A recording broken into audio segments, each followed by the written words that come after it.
panitia penyelenggara kajian isu Madura Pintar 2024. Yang saya hormati Kak Yeni Fitria selaku pemateri pada kajian isu, dan yang saya banggakan seluruh peserta kajian isu Madura Pintar 2024 yang berbahagia. Puji syukur kehadirat Allah Subhanahu wa Ta'ala, yang mana pada kesempatan kali ini kita dapat berkumpul dalam Zoom meeting ini dalam keadaan sehat walafiat. Kedua kalinya salawat serta salam semoga tetap tercurahkan kepada junjungan kita Nabiullah Muhammad SAW, karena atas jasa beliaulah yang telah mengarahkan kita dari jalan kegelapan menuju jalan yang terang benderang, yakni Adinul Islam. Sebelumnya di sini saya selaku Ketua Umum BSO Madura Pintar mengucapkan banyak-banyak terima kasih kepada seluruh pihak yang telah mendukung terselenggaranya acara ini, termasuk seluruh panitia kajian isu dan seluruh media partner. Dan saya ucapkan terima kasih juga kepada Kak Yani Fitria yang telah bersedia meluangkan waktunya untuk berbagi ilmu serta pengalaman untuk kita semua. Saya harap melalui kajian isu ini, peserta dapat memperoleh manfaat yang sebesar-besarnya, serta tidak lupa saya ucapkan terima kasih kepada seluruh peserta yang telah bergabung dalam acara ini. Saya harap juga seluruh peserta dapat berpartisipasi secara aktif, sehingga eh, acara ini dapat berjalan dengan lancar dan memberikan hasil yang maksimal. Itu saja yang dapat saya sampaikan. Terima kasih. Akhir kata saya ucapkan wassalamualaikum warahmatullahi wabarakatuh. Waalaikumsalam. Terima kasih disampaikan. Sambutan yang kedua akan disampaikan oleh Gubernur BEM Fakultas Ilmu Pendidikan. Kepadanya dipersilakan. Baik, mohon izin. Assalamualaikum warahmatullahi wabarakatuh. Salam Om Swastiastu Namo Buddhaya, salam kebajikan, salam rahayu. Yang saya hormati kepada Wakil Dekan 3, Bapak Fahrul Razi SPD MPD, serta Dewan Perwakilan Mahasiswa, Ahmad Jundi, serta Ketua dari Madura Pintar, Mbak Dian Inkasari. Mungkin tidak banyak yang saya mau sampaikan dan mohon izin, saya tidak bisa berlama-lama karena sekarang saya sedang ada acara di Bali. Jadi mohon izin tidak bisa menemani sampai akhir nantinya.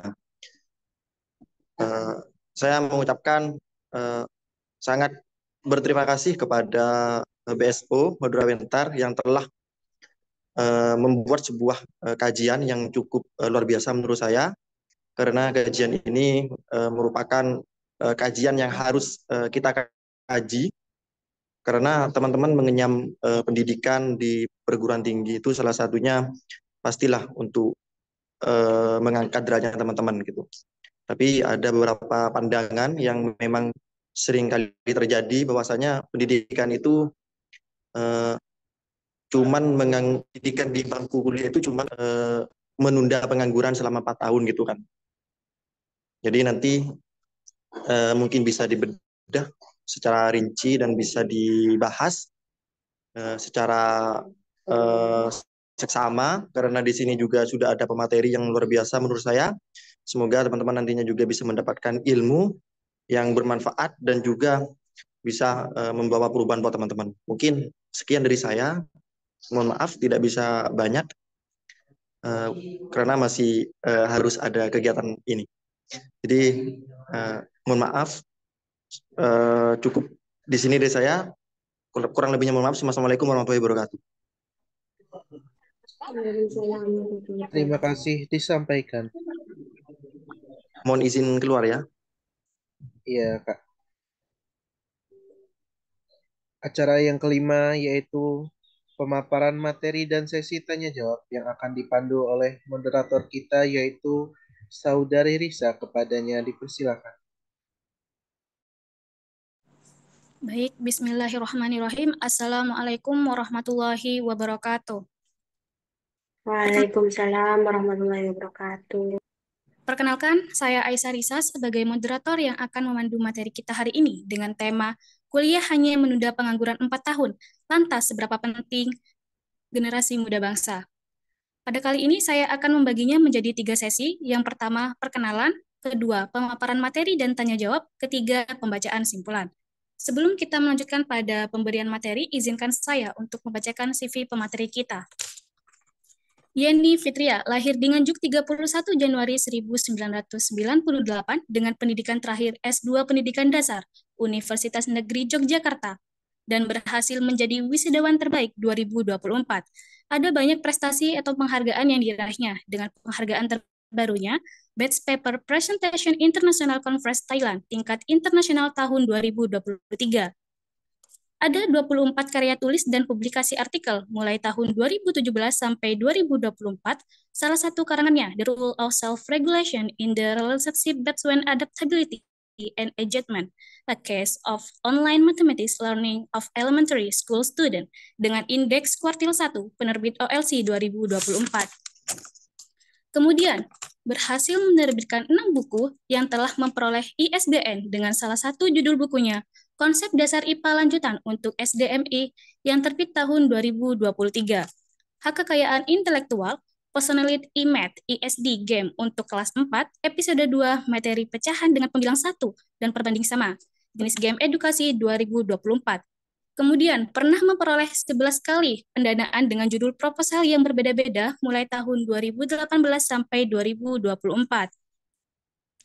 Kemudian memiliki 10 pengalaman organisasi dari tahun 2012 sampai 2023 dengan pengalaman terbarunya sebagai staf bidang pelatihan dan hubungan awardi Mata Garuda LPDPDI Yogyakarta. Lalu, memiliki 10 jenis pengalaman bekerja mulai tahun 2017 sampai 2023, terbarunya magang di Pusat Unggulan Literasi Numerasi UNY 2023. Terakhir, memiliki 21 pengalaman sebagai pemakalah mulai tahun 2018 sampai 2023 dengan jenis kegiatan terbarunya Second Asia Pacific Conference on Educational Research Social Science and Humanity (APCAR) SSH 2023. Boleh berikan reaksinya terlebih dahulu teman-teman karena CV beliau sangat luar biasa.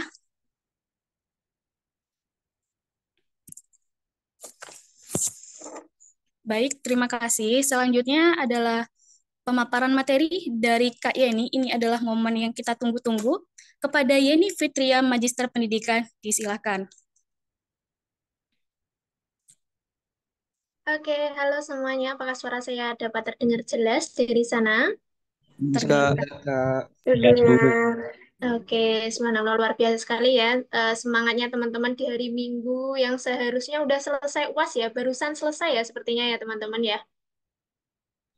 Ya, sudah, Barusan, Kak. oke, barusan selesai minggu ini, tapi memilih untuk tidak pulang dulu, atau mungkin yang pulang memilih untuk kita berkumpul dulu hari ini untuk bisa sharing bersama terkait dengan sebenarnya apakah benar kalau kita kuliah itu cuma percuma, terus kemudian apakah benar kalau kita kuliah itu cuma menunda pengangguran 4 tahun, apakah benar kalau kita kuliah itu cuma adalah seorang pengangguran yang berkedok berorganisasi, sok-sokan organisasi, kemudian nongkrong sama teman-teman, atau dengan gaya-gaya yang lainnya.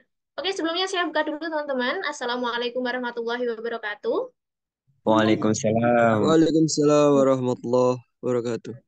Oke, oke. Bagi yang belum on cam, silakan teman-teman bisa kita saling ini ya menyapa dengan minimal meskipun via virtual. Kita bisa saling melihat. Oh ternyata yang namanya Anastasia itu, oh ini ternyata. Siapa tahu nanti kita ketemu di kapal, kita ketemu di Suramadu, atau ketemu di lain tempat, kita bisa saling menyapa. Gitu ya. Silakan teman-teman untuk bisa saling engage hari ini.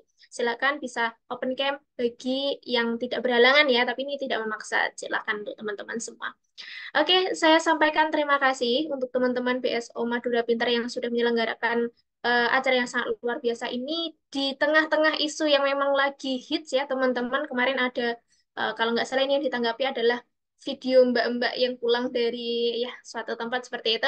Terus kemudian beliau ada captionnya di sosial media baik di TikTok, di Instagram dan sebagainya sehingga viral dan ini cukup mengganggu ya, cukup risih ya bagi kita yang memang sebenarnya kita bersungguh-sungguh untuk bisa belajar, menambah skill dan lain sebagainya di dunia perkuliahan, tapi ini malah menjadi distract kita untuk bisa upgrade diri. Kita jadi kepikiran, bener nggak ya aku tuh seperti ini? Ah, sepertinya iya deh, gitu. Atau mungkin, enggak kok aku nggak seperti ini karena aku selama perkuliahan bukan hanya melakukan atau bukan hanya menganggur, karena aku juga sambil kerja, aku berorganisasi, aku upgrade upgrade skill dan lain sebagainya.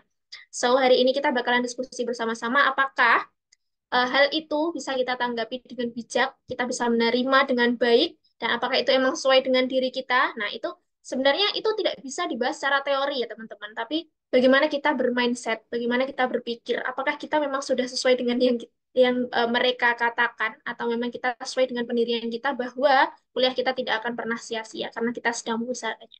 Oke, gitu ya. Sebelumnya saya sampaikan salam hormat ya untuk Ketua BSO Madura Pintar. Siapa tadi? Dian ya? Dian ya. Oke, terima kasih ya Dian. Semangat karena kajian isu dari Madura Pintar itu sudah berlangsung beberapa tahun dan subhanallah sangat luar biasa selalu mengangkat isu-isu yang lagi hits waktu kurikulum merdeka itu juga diangkat jadi ini ya, jadi isu yang hangat pada tahun berapa itu. Sempat kemarin juga sharing bersama teman-teman, terus kemudian tahun sebelumnya juga ada kegiatan-kegiatan kajian isu lainnya. Oke, izinkan saya share screen terlebih dahulu, teman-teman. Wih, malah kebuka WA-nya. Oke, apakah sudah terlihat dari sana? Sudah, Kak. Sudah, Sudah. Kak. Sudah ya.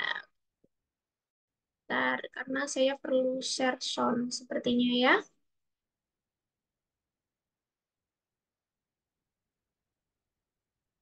Hari ini sudah sarapan semua, masih setengah 10. Biasanya anak kos ini ya, sarapannya nanti-nanti aja gitu ya. Oke, pastikan kalau teman-teman di sini tetap menjaga kesehatan.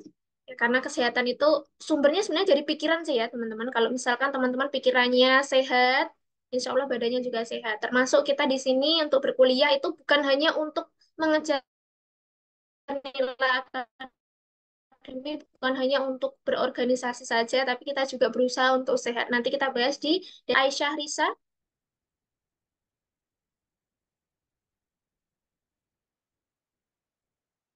Halo? Suaranya putus-putus Oke. tadi, Kak. Oh, suaranya putus-putus. Oh, suaranya putus-putus. Tapi sekarang udah lancar belum, Dek? Sudah lancar, Mbak.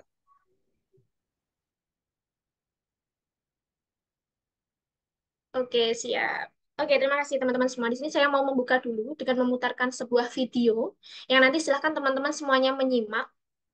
Ya, sebenarnya apa yang bisa kita ambil dari video ini dan apa relevansinya dengan apa yang akan kita bahas. Oke, silakan nanti karena tadi saya mendengar bakalan ada pertanyaan ya, pertanyaan atau apa tadi yang terbaik. Silakan nanti teman-teman bisa ini juga dicatat mungkin nanti yang bisa menanggapi seperti itu. Oke, coba saya play.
Oke, nah itu tadi adalah cuplikan video ya.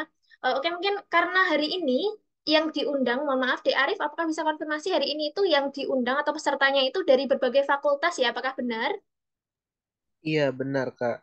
Oke, siap. Berarti di sini bukan hanya anak-anak pendidikan ya, dan automatically hari ini kita bakalan membahas secara general. Seperti itu. Tapi cuplikan video yang saya berikan tadi kurang lebih berkaitan dengan pendidikan. Ada nggak dari teman-teman di sini sekiranya yang bisa menanggapi sebenarnya apa sih relevansinya dengan apa yang akan kita bahas sama video yang barusan saya putar ini. Kalau misalkan teman-teman ada yang mau menanggapi, silahkan bisa langsung raise hand aja atau bisa langsung open mic.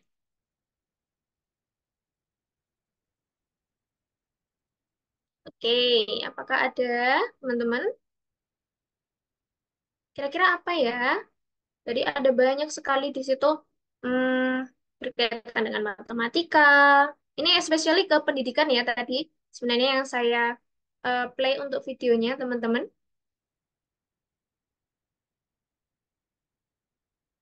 Oke, ada volunteer yang mau menyampaikan sebenarnya apa sih isinya? Minimal isinya aja lah, kalau belum ke relevansinya. Oke. Oke, coba saya cek dulu. Ini biasanya Bapak Ibu dosen, Bapak Ibu guru itu kalau kita sedang belajar bersama, kita persepsi. Kalau misalkan siswanya belum se sejalan dengan persepsinya, maka kita harus samakan dulu, gitu ya. Oke, coba untuk Anissa, Anissa siapa tadi ya? Anissa Haryati, apakah masih bersama kita?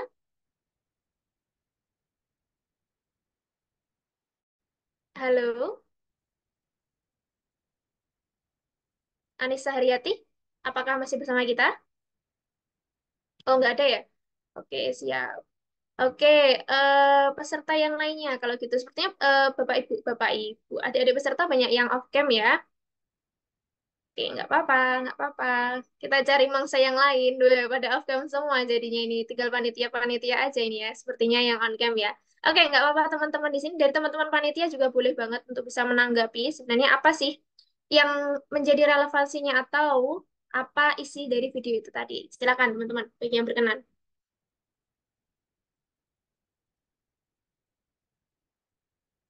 Mungkin di Arif, saya lihat kamu senyum-senyum aja dari tadi ya sebenarnya. Saya nggak ngerti Mbak videonya apa tadi yang bahasa Inggris. Eh, oh gitu. Oke, oke. Coba kita ini bersama aja ya kalau gitu ya teman-teman. Jadi, tadi kan kita sempat melihat video ya teman-teman. Di situ ada kompleksitas masalah-masalah pendidikan. Nah, salah satunya itu berkaitan dengan pembelajaran matematika. Oke, meskipun kita nggak ada jurusan matematika ya, tapi of course, di sini kita paham, pasti bakalan paham kalau matematika itu banyak ditakuti oleh siswa. Seperti itu. Kurang lebih masalahnya itu. Nah, karena mereka merasa kalau matematika itu adalah sulit, mereka merasa tidak percaya diri, mereka merasa kesulitan, sehingga mereka itu untuk belajar matematika merasa sukar dan ngapain sih ini belajar matematika? Toh akhirnya saya juga nggak bisa. Seperti itu. Terus di ending dari videonya tadi, itu adalah bagaimana seorang calon guru itu mengonsep pembelajaran matematika yang bisa menarik untuk siswanya. Nah, itu adalah salah satu solusi yang diajukan untuk bisa menangani masalah adanya kompleksitas permasalahan yang ada di matematika. Kurang lebih seperti itu. Nah, relevansinya apa dengan pembahasan kita hari ini ya, teman-teman? Nah, ini sebenarnya menjadi PR besar ya. Kalau misalkan ada masalah yang sebesar itu berkaitan dengan pendidikan, siapa sebenarnya yang berperan penting untuk bisa menyelesaikannya? Nah, ini akan kita bahas setelah ini. Seperti itu. Nah, apakah seseorang itu bisa menyelesaikan permasalahan tanpa dia mempunyai skill khusus, tanpa mereka memiliki pengetahuan khusus untuk bisa menangani masalah itu? Contoh kecil, kalau misalkan kita berbicara tentang pendidikan, apakah bisa pendidikan itu diselesaikan jika tidak ada keterampilan khusus yang dimiliki oleh guru? Misalkan guru nggak tahu apa-apa ini, bagaimana cara memberikan ice breaking, bagaimana cara mengajarkan bahasa Indonesia yang baik, IPA yang baik, dan lain sebagainya. Nah, apakah itu bisa menyelesaikan permasalahan mungkin berkaitan dengan literasi yang kita alami selama ini? Ini kan menjadi pertanyaan besar. Dan di sini juga pasti terjadi. Bagi teman-teman di sini mungkin ada yang dari jurusan hukum, jurusan teknik, atau jurusan ekonomi. Nah, kan pasti ada skill-skill khusus atau pengetahuan khusus yang harus kalian miliki di situ yang tidak orang lain miliki. Special knowledge itu pasti dimiliki oleh setiap mahasiswa yang pelajari bidang khusus. Seperti itu. Oke. Oke, sudah diperkenalkan ya tadi teman-teman di sini. Nama saya Yeni Fitria. Panggil aja Mbak Yen. Mbak Yeni boleh. Kalau kita ketemu dimanapun, silahkan kita saling menyapa ya teman-teman. Saya aslinya orang Nganjuk. Kalau di sini ada orang Nganjuk, silahkan kita bisa main bareng ke Sedudo. Atau mungkin yang di luar Nganjuk, silahkan kalau ke Nganjuk bisa mengabari saya. Kita bisa main bersama, kita bisa ngopi bersama mungkin nanti ya. Tapi kebetulan saya sekarang sedang di Surabaya, jadi silahkan teman-teman kalau kita mau sharing bareng masalah pendidikan, masalah beasiswa, atau kepenulisan ilmiah, silahkan. Atau sharing-sharing yang lainnya juga boleh. Kita bisa ketemu aja lah di mana tempat yang terdekat. Oke, ini selalu saya sampaikan teman-teman dimanapun, ketika ada event apapun, dan kebetulan itu kebetulan saya sedang menjadi narasumbernya, saya selalu mengatakan ini. Kalau bukan kamu, siapa lagi? Dan kalau bukan sekarang, kapan lagi? Nah, ini menurut saya adalah sebuah kalimat tanya ya, kalimat pernyataan dan kalimat tanya yang menjadi kunci. Sebenarnya ini tuh harus menjadi motivasi. Oh, berarti ini adalah tanggung jawab saya dan saya memiliki peran besar untuk bisa menyelesaikannya. Contoh kecil di sini, kalau misalkan teman-teman dari pendidikan, kalau misalkan ada masalah tentang pendidikan, ya berarti bukan bukan siapa lagi, tapi pasti saya. Saya yang bertanggung jawab atas hal itu. Seperti itu. Dan kapan lagi? Kalau nggak sekarang ya, kapan lagi? Kamu akan menunda sampai kapan lagi? Dan apakah kamu bisa menjamin kalau besok kamu masih hidup? Berarti lakukan mulai dari sekarang. Nah, itu selalu yang saya pegang. Selagi saya bisa hari ini, saat ini, waktu itu, detik ini, pasti saya lakukan saat itu. Seperti itu. Dan saya selalu mengatakan ke teman-teman semua, kita semua di sini hanya bisa melakukan yang terbaik. Dan selebihnya saya yakin pasti akan mendapatkan yang terbaik. Nah, ini sebenarnya sangat relate sekali ya teman-teman dengan apa isu yang disampaikan atau isu yang diangkat oleh teman-teman Madura Pintar hari ini. Nah, ini juga ada kalimat di ini ya, PowerPoint saya di sini, kuliah yakin akan membuat kamu sukses. Ini sebenarnya ini yang dipikirkan teman-teman. Apakah masih ada di sini teman-teman yang merasa ragu, misalkan, saya sudah kuliah nih, sudah semester 5 tapi masih gini-gini aja, pasti nggak ya aku sukses nantinya? Pasti masih ada yang berpikiran seperti itu. Saya sudah kuliah nih, sudah semester 7 tapi sepertinya saya belum dapat apa-apa. Saya bisa nggak ya nanti menjadi seperti A, I, U, E, O, dan lain sebagainya? Cukup lakukan yang terbaik, teman-teman. Versi terbaik kalian. Dan kalian harus yakin bahwa kalian akan mendapatkan yang terbaik, karena itu adalah versi terbaik kalian. Itu yang selalu saya pegang. Seperti itu. Dan mudah-mudahan nanti apa yang mungkin ini nanti bisa menjadikan referensi teman-teman, oh iya ya, berarti saya harus hanya bisa melakukan yang terbaik menurut diri saya aja, gitu. Karena terbaik menurut orang lain tuh belum tentu sama. Seperti itu. Oke, dan ini adalah unlock achievement kita hari ini, atau istilahnya dalam kegiatan pembelajaran itu biasanya learning objective ya teman-teman, tujuan pembelajaran dan lain sebagainya. Kalau anak pendidikan pasti udah familiar banget sama kata-kata itu.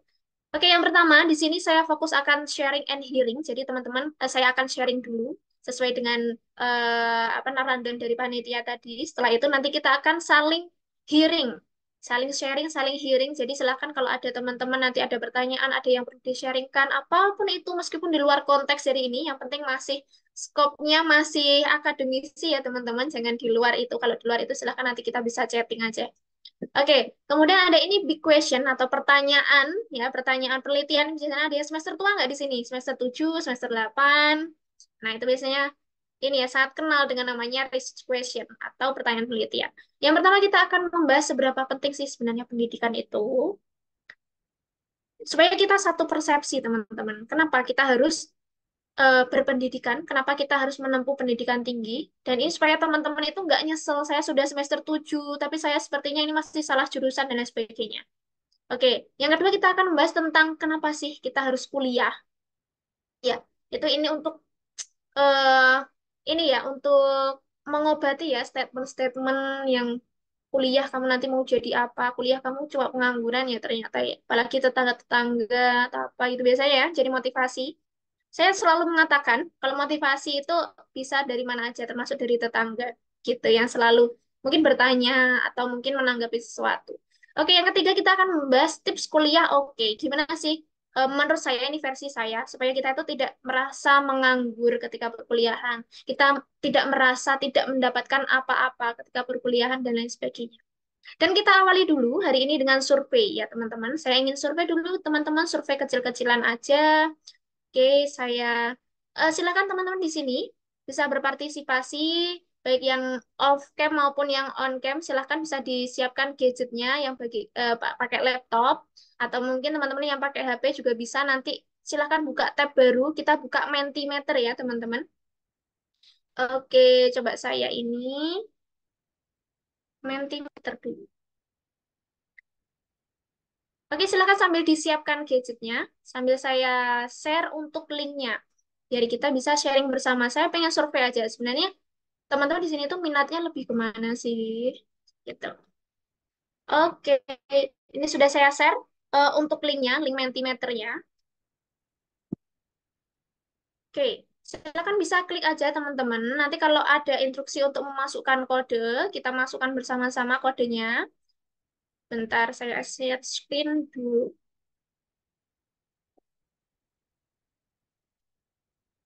Oke, silakan ya bisa masuk ke gadgetnya masing-masing dari linknya. Setelah ini saya share untuk, nah,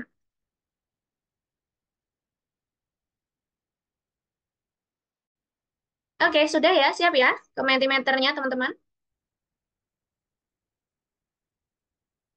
Oke, ini adalah Mentimeternya teman-teman. Silahkan bisa memasukkan kodenya. Oke, kodenya saya bantu untuk, ini dia.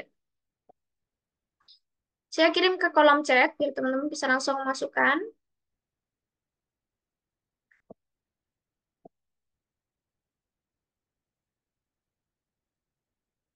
Udah ya, 4506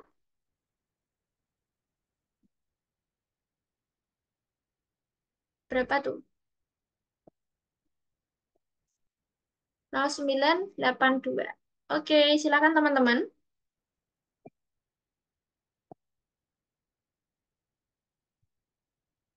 Apakah sudah ada yang masuk? Oke, sudah ada satu partisipan sepertinya yang bisa kita tampung hari ini untuk surveinya. Ya, saya berpikir sepertinya saya menyesal kuliah dan saya merasa bahwa kuliah saya sepertinya sia-sia. Besar 4. Ya, silakan teman-teman bisa berpartisipasi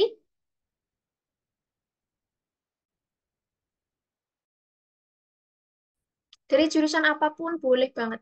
Ya, karena kebetulan sekarang Universitas Trunajaya Madura itu banyak menambah jurusan ya, sepertinya ya teman-teman. Ada yang menjawab ragu ini sepertinya ya. Tidak, tidak. Oke. Ada juga yang ragu ini sepertinya.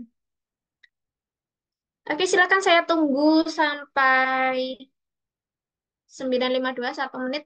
Wah, kenapa ini sepertinya ya? Ini menjadi PR lagi nih berarti ya untuk teman-teman BSO Madura Pintar bagi peserta-pesertanya hari ini yang masih merasa ragu ya bahwa saya berpikir sepertinya saya menyesal dan kuliah saya sia-sia. Berarti dia itu masih di antara ya sepertinya saya akan sukses deh. Tapi sepertinya saya juga akan menyesal deh. Berarti kan tuh ragu-ragu. Ada juga bahwasanya ini yang menjawab iya. Ada yang menjawab iya, dia merasa menyesal dan kuliahnya sia-sia. Kenapa ya ini sepertinya ya? Mungkin nanti untuk refleksi juga untuk teman-teman BSO Madura Pintar. Mungkin next ada kajian lagi yang khusus menangani ya tentang psikologi-psikologi seperti ini untuk meyakinkan teman-teman kalau kalian kuliah itu sudah tepat. Kalau kalian itu kuliah tidak akan pernah sia-sia. Apapun itu bentuknya. Oke, gitu ya. Oke, ada sekitar, oke, satu menjawab iya, 23 menjawab tidak, dan 5 menjawab ragu. Oke, kita akan bahas setelah ini. Berarti ada sekitar, ya lebih ya ini ya, hampir 75% ya hari ini yang datang menjawab, hmm, dia tidak merasa kuliah dan dia tidak menyesal dan tidak merasa bahwa kuliahnya sia-sia. Oke, sekarang next slide, teman-teman. Oke, silakan. Mau jadi apa sih sebenarnya aku tuh? Ada 3 kolom di sana yang saya sediakan. Jadi teman-teman di sini silahkan tulis berdasarkan prioritasnya.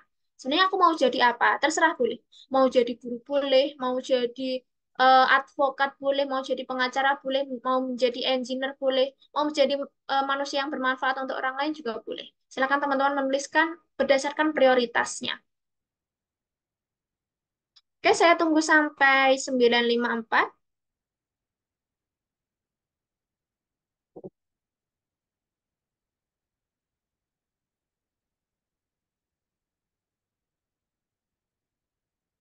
Kalau masih lama nih sebenarnya masih banyak yang mikir ya sepertinya ya. Masih banyak yang mikir, sebenarnya saya pengen jadi apa sih? Wah, menjadi kayak dunia akhirat. Oke. Menjadi dosen, guru yang menyenangkan, manusia yang bermanfaat, luar biasa. Oke, nggak ada yang salah ya atas apa yang dituliskan hari ini. Selama itu niatnya pengen jadi orang yang baik, wah beneran pengen jadi orang baik. Tapi selama ini kamu jahat apa? Ibu yang baik, Masya Allah. Guru yang cerdas, manusia yang bermanfaat. Oke. Mau mau menjadi berpendidikan ya. Ya, apapun yang teman-teman tuliskan hari ini, pasti itu adalah menjadi eh, satu hal yang terbesit di benaknya teman-teman, dan biasanya yang terbesit tiba-tiba, nah itulah biasanya yang menjadi motivasinya. Biasanya teman-teman kalau punya ide gitu, sambil jalan punya ide, nah biasanya itu ide-ide itu yang memang muncul secara tiba-tiba itu biasanya yang mudah untuk direalisasikan, dan itu biasanya menjadi salah satu goals-nya teman-teman gitu. Oke, menjadi diri sendiri. Nah, selama ini kamu menjadi siapa? Oke, banyak ya teman-teman di sini. Subhanallah, luar biasa. Orang kaya dan masuk surga. Luar biasa sekali. Oke, dan hari ini kita akan membahas beberapa dari ini. Kalau misalkan bermanfaat untuk orang sekitar, nah oke, semuanya semuanya pasti ingin menjadi orang yang bermanfaat untuk orang sekitar. Oke, guru bahasa Indonesia, pasti dari Prodi PPSI ya ini ya.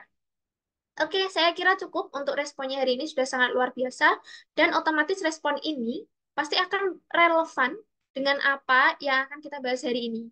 Nah, meskipun itu tidak relevan dengan jurusan kalian, contoh yang dari pendidikan, mau ingin jadi wirausaha, itu kan nggak relevan. Tapi pasti ada di situ skill-skill khusus yang kalian pelajari, atau mungkin relasinya di situ nanti yang kalian bisa manfaatkan, atau mungkin keilmuan-keilmuan tentang berpikir sistematisnya. Dan of course ini bakalan relate banget sama kenapa sih teman-teman harus kuliah. Karena bisa jadi apa yang kita pelajari di dunia perkuliahan itu tidak bisa dipelajari di dunia luar selain perkuliahan. Meskipun dari segi pengalaman, yang udah bekerja, yang masih kuliah itu mereka belum bisa bekerja dulu, sedangkan yang udah bekerja mereka sudah memiliki pengalaman 4 tahun. But di sini kita harus tahu ya teman-teman, apakah mereka memiliki struktur berpikir yang sama dengan kita. Kita harus mempertanyakan itu. Jangan merasa menyesal dengan apa yang sudah kamu lakukan saat ini. Intinya itu. Oke, survei yang sangat luar biasa tanggapan dari teman-teman. Ini saya sampaikan congratulations. Kenapa saya ingin mengucapkan selamat dulu buat teman-teman?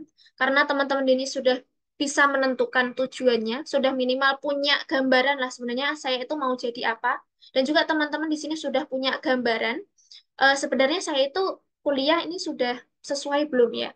Sia-sia enggak ya? Ada motivasi. Banyak tadi yang juga sudah termotivasi. Ini sudah tepat, apa yang lakukan sudah tepat, dan saya tidak akan pernah merasa sia-sia dengan apa yang saya lakukan saat ini, yaitu sedang studi S1. Gitu. Oke, teman-teman semua. Dan hari ini kita hanya berbicara tentang diri kita ya, teman-teman. Bukan dia atau mereka. Saya nggak mau apa yang kita bicarakan hari ini tuh dianggap sebagai gibah atau dianggap sebagai membicarakan orang lain. Enggak ya, teman-teman. Tapi kita akan bicara tentang diri kita sendiri. Kita introspeksi diri. Apakah benar saya itu kuliah hanya untuk menunda pengangguran? Nah, itu kita introspeksi diri kita sendiri, jangan kita malah membicarakan orang lain.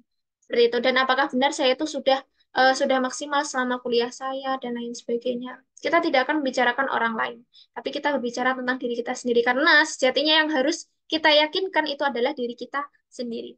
Seperti itu. Nah, oke, yuk, teman-teman di sini kita awali dengan pentingnya pendidikan. Kenapa sih? Karena ini relate dengan temanya panitia hari ini. Kita harus tahu, anak-anak pendidikan pasti tahu lah semuanya. Ini pendidikan adalah titik-titik berdasarkan Undang-Undang Nomor 22 titik-titik, pasti tahu.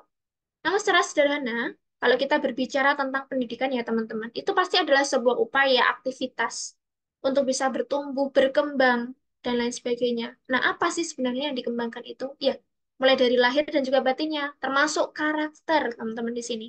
Nah, budi pekertinya, secara lahirnya bagaimana? Lahir itu banyak ya, berarti tidak hanya secara akademisi, tapi teman-teman juga belajar tentang skill apa di situ, dan akan kita bahas di slide berikutnya.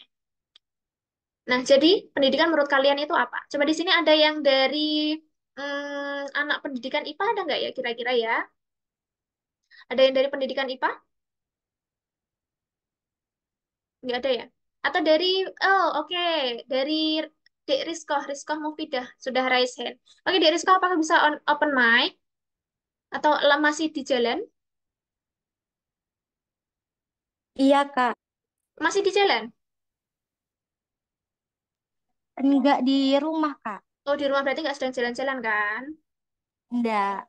Oke, dari pendidikan IPA betul? Betul, Kak. Oke, silahkan mic-nya selalu di itu aja, nggak usah di mute, di unmute aja. Kita akan wawancara sebentar di sini. Nggak Oke. usah nervous, tenang aja. Ini nggak menguji tentang teorinya. Kamu semester berapa, Dek? Mau semester 7. Mau semester 7 berarti sekarang semester 6 ya, udah lulus ini ya, tinggal menunggu penilaian ya. Oke, pasti udah ngelontok banget lah ya sebenarnya, sudah di luar kepala apa itu pendidikan. Oke, menurut Dek Rizko, apa itu pendidikan? Kalau menurut saya itu pendidikan adalah salah satu hal yang sangat penting. Jadi pendidikan itu tidak hanya mentransfer ilmu, tapi kita bisa menggali ilmu lebih dalam dan ilmu yang tadi yang kita dapatkan itu tidak hanya untuk diri kita sendiri, tapi kita transfer lagi ke anak didik kita nanti. Jadi ilmu itu pendidikan tidak hanya sekedar omongan, tapi pendidikan itu bisa kita seperti apa ya Kak? Seperti kita eh, tuangkan ke dalam suatu tulisan atau yang bisa kita sebut dengan karya tulis ilmiah juga. Jadi tidak hanya sekedar mengajar dan mengajar kegiatan belajar mengajar, tapi kita juga bisa menuangkan isi pengetahuan kita di karya tulis ilmiah juga. Jadi sangat penting bagi kita dan juga orang lain seperti itu. Oke, Maaf siap, terima agak kasih. belibet tadi, agak nervous soalnya. Oh ya, nggak apa-apa. Kamu nggak ada di ruangan sendiri ya, itu kok bisa nervous gitu loh. Oke, terima kasih ya Dek Rizko atas tanggapannya. Perfect sekali yang disampaikan. Jadi pendidikan itu memang adalah suatu proses untuk menggali informasi. Tadi Dek Rizko juga menyatakan itu bukan transfer knowledge, tapi ini adalah suatu proses untuk mengonstruk. Benar teman-teman, ini definisi pendidikan pasti sudah di luar kepala teman-teman pendidikan pun. Ini juga untuk umum ya teman-teman, untuk umum dari jurusan lain, dari jurusan pertanian, hukum, ekonomi, teknik, atau mungkin dari teman-teman keislaman, itu pasti juga seperti itu. Sebenarnya yang kita pelajari itu adalah upaya untuk menggali atau memperdalam suatu ilmu pengetahuan. Ilmu pengetahuan itu banyak, bukan cuma dari masalah akademik, tapi juga termasuk skill-skill yang saya sampaikan. Itu. Oke, jadi teman-teman di sini, kita kan tahu ya, bahwasanya pendidikan itu memang untuk menggali ilmu, menggali informasi, dan lain sebagainya. Dan ini ada relevansinya dengan kenapa sih kita itu kok harus kuliah. Bukankah pendidikan itu sampai SMA aja sudah cukup sih sebenarnya? Bahkan beberapa pertanyaan juga muncul di sini ya teman-teman. Temanku nggak kuliah tapi sukses kok. Ada nggak tetangganya yang kayak gitu? Bahkan beberapa tokoh terkenal juga kita tahu, Bill Gates. Dia juga menjadi orang yang sukses, tapi dia itu drop out dari kuliahnya. Tapi dia sempat kuliah nggak di situ berarti? Sempat kan? Sempat kuliah kan? Nah, atau mungkin ada muncul juga seperti ini. Tetanggaku nggak kuliah kok, tapi dia juga bisa jadi orang yang kaya raya, bahkan orang kaya raya sedesanya atau sekecamatannya. Atau teman-temanku di sini sudah bisa bangun rumah, wis iso bangun omah, wis iso tuku mobil dan lain sebagainya, tapi dia nggak kuliah. Kamu mendefinisikan itu sebagai orang yang sukses? Boleh. Atau mungkin itu adalah definisi sukses menurut dia sendiri. Seperti itu. Pasti banyak sekali muncul pertanyaan-pertanyaan seperti ini, teman-teman. Tetap jaga kesehatan mental ya, saya pesannya untuk teman-teman semuanya di sini. Meskipun banyak mungkin kalau teman-teman yang udah semester tua pulang, semester 5 semester 6 pulang ke rumah ditanyain, udah semester berapa? Semester 6. Wah, sebentar lagi lulus mau jadi apa? Itu loh, itu belum apa-apa tapi udah sukses, sudah ini dan lain sebagainya. Tetap jaga mental, nggak apa-apa. Proses kita berbeda, hasilnya juga pasti berbeda. Tapi, saya pasti banyak tapi, kenapa sih kok banyak, bukan banyak ya, tapi ada beberapa persen ya teman-teman ini. Meskipun mereka itu nggak kuliah, tapi mereka bisa menjadi seorang wirausaha. Atau mungkin jadi orang yang menurut kita itu bisa didefinisikan sebagai orang yang sukses. Tapi ya teman-teman di sini, apakah teman-teman kenal nggak dua tokoh ini? Ini saya sampel aja sebenarnya dua tokoh ini. Ada yang tahu itu siapa dan siapa? Wah, orang terkenal loh ini. Kalau misalkan nggak tahu, wes teman-teman itu. Yang Bill Gates saja tahu. Yang pendirinya Facebook aja tahu. Masa orang Indonesia sendiri nggak tahu? Ayo. Ada yang tahu nggak ini gambarnya siapa? Masih mengamati? Oke, silakan nantilah buat PR teman-teman. Siapa sih sebenarnya dua tokoh ini? Seperti itu. Nah, dua tokoh ini adalah contoh, hanya contoh ya, sampel kecil saja teman-teman. Dari orang-orang Indonesia yang mereka itu kuliahnya juga sukses luar biasa. Oke, di Ali Fikri, di Ali Fikri dari Kelautan 2021. Silakan di Ali Fikri. Izin Siapa? menjawab. Untuk Ya, yang pertama itu Bapak Khairul Tanjung. ya. Untuk yang kedua itu saya lupa, Pak. Oh, yang kedua saya lupa. Yang kedua, oke, yang kedua. Ada yang mau melengkapi kelupaannya di Ali Fikri? Silakan dia mau mengingatkan. Ini Oke, Kak, benar. Ya, kalau nggak salah itu Pak Dahlan Iskan. oke, siap. Berarti ya, cocok ya? Gitu. Oke, di Ali Fikri dan Dek Winda tadi ya. Ya, benar. Ini adalah dua tokoh. Ya, sampel kecil. Saya mengatakan ini adalah sampel kecil saja dari dua tokoh Indonesia. Yang beliau ini yang termasuk orang yang sukses. Beliau ini juga punya usaha. Wah, ternyata banyak ya yang menjawab di... Oh ya, jawab di kolom chat. Nah, beliau ini adalah orang-orang yang sukses. Sampelnya mereka juga kuliah seperti itu. Tapi kenapa sekarang ini yang dilirik adalah orang-orang yang sukses, tapi mereka kebetulan belum berkesempatan untuk kuliah. Kenapa yang dilirik seperti itu? Nah ini, makanya pintar anak-anak BSO Madura Pintar ini ya, namanya juga Madura Pintar. Mereka mengangkat isu ini supaya kita itu tidak fokus ke orang-orang yang seperti itu, tapi kita juga fokus ke prosentase besar yang lainnya. Gitu. Oke, nah ini. Bisa kuliah itu privilege ya teman-teman. Saya ucapkan selamat tadi makanya untuk teman-teman yang bisa kuliah sampai semester sekarang ini dari semester 6 mau semester 7 atau mungkin yang udah semester 5 mau ke semester 5 maksud saya, kalian itu memiliki keberuntungan yang luar biasa, diberi kesempatan untuk bisa kuliah. Seperti itu. Kalian masuk dalam 4, sekian persen orang Indonesia yang bisa menikmati bangku kuliah. Ini berdasarkan survei di tahun 2022. Dan of course pasti di tahun ini 2024 pasti akan semakin bertambah seperti itu. Dan tahu nggak teman-teman di sini, sebanyak sekitar 32% saja orang itu yang sukses tanpa kuliah. Nah, sisanya siapa berarti? Nah, sisanya ini adalah bagian kita. Jadi 68% ini adalah bagian dari orang-orang yang sukses dengan kuliah. Sebesar itu prosentasenya teman-teman. Tapi kenapa kita nggak dilirik? Seperti itu. Kenapa kita hanya fokus ke 32% yang tidak ada setengahnya? Nah, ini adalah bagian kita. Maka kita harus bersiap-siap di sini. Aneh ya memang ya kalau kadang sama orang-orang itu. Kalau ada istilahnya ada segelas susu tapi ada setitik apa coklat apa teman-teman? Setitik apa gitu.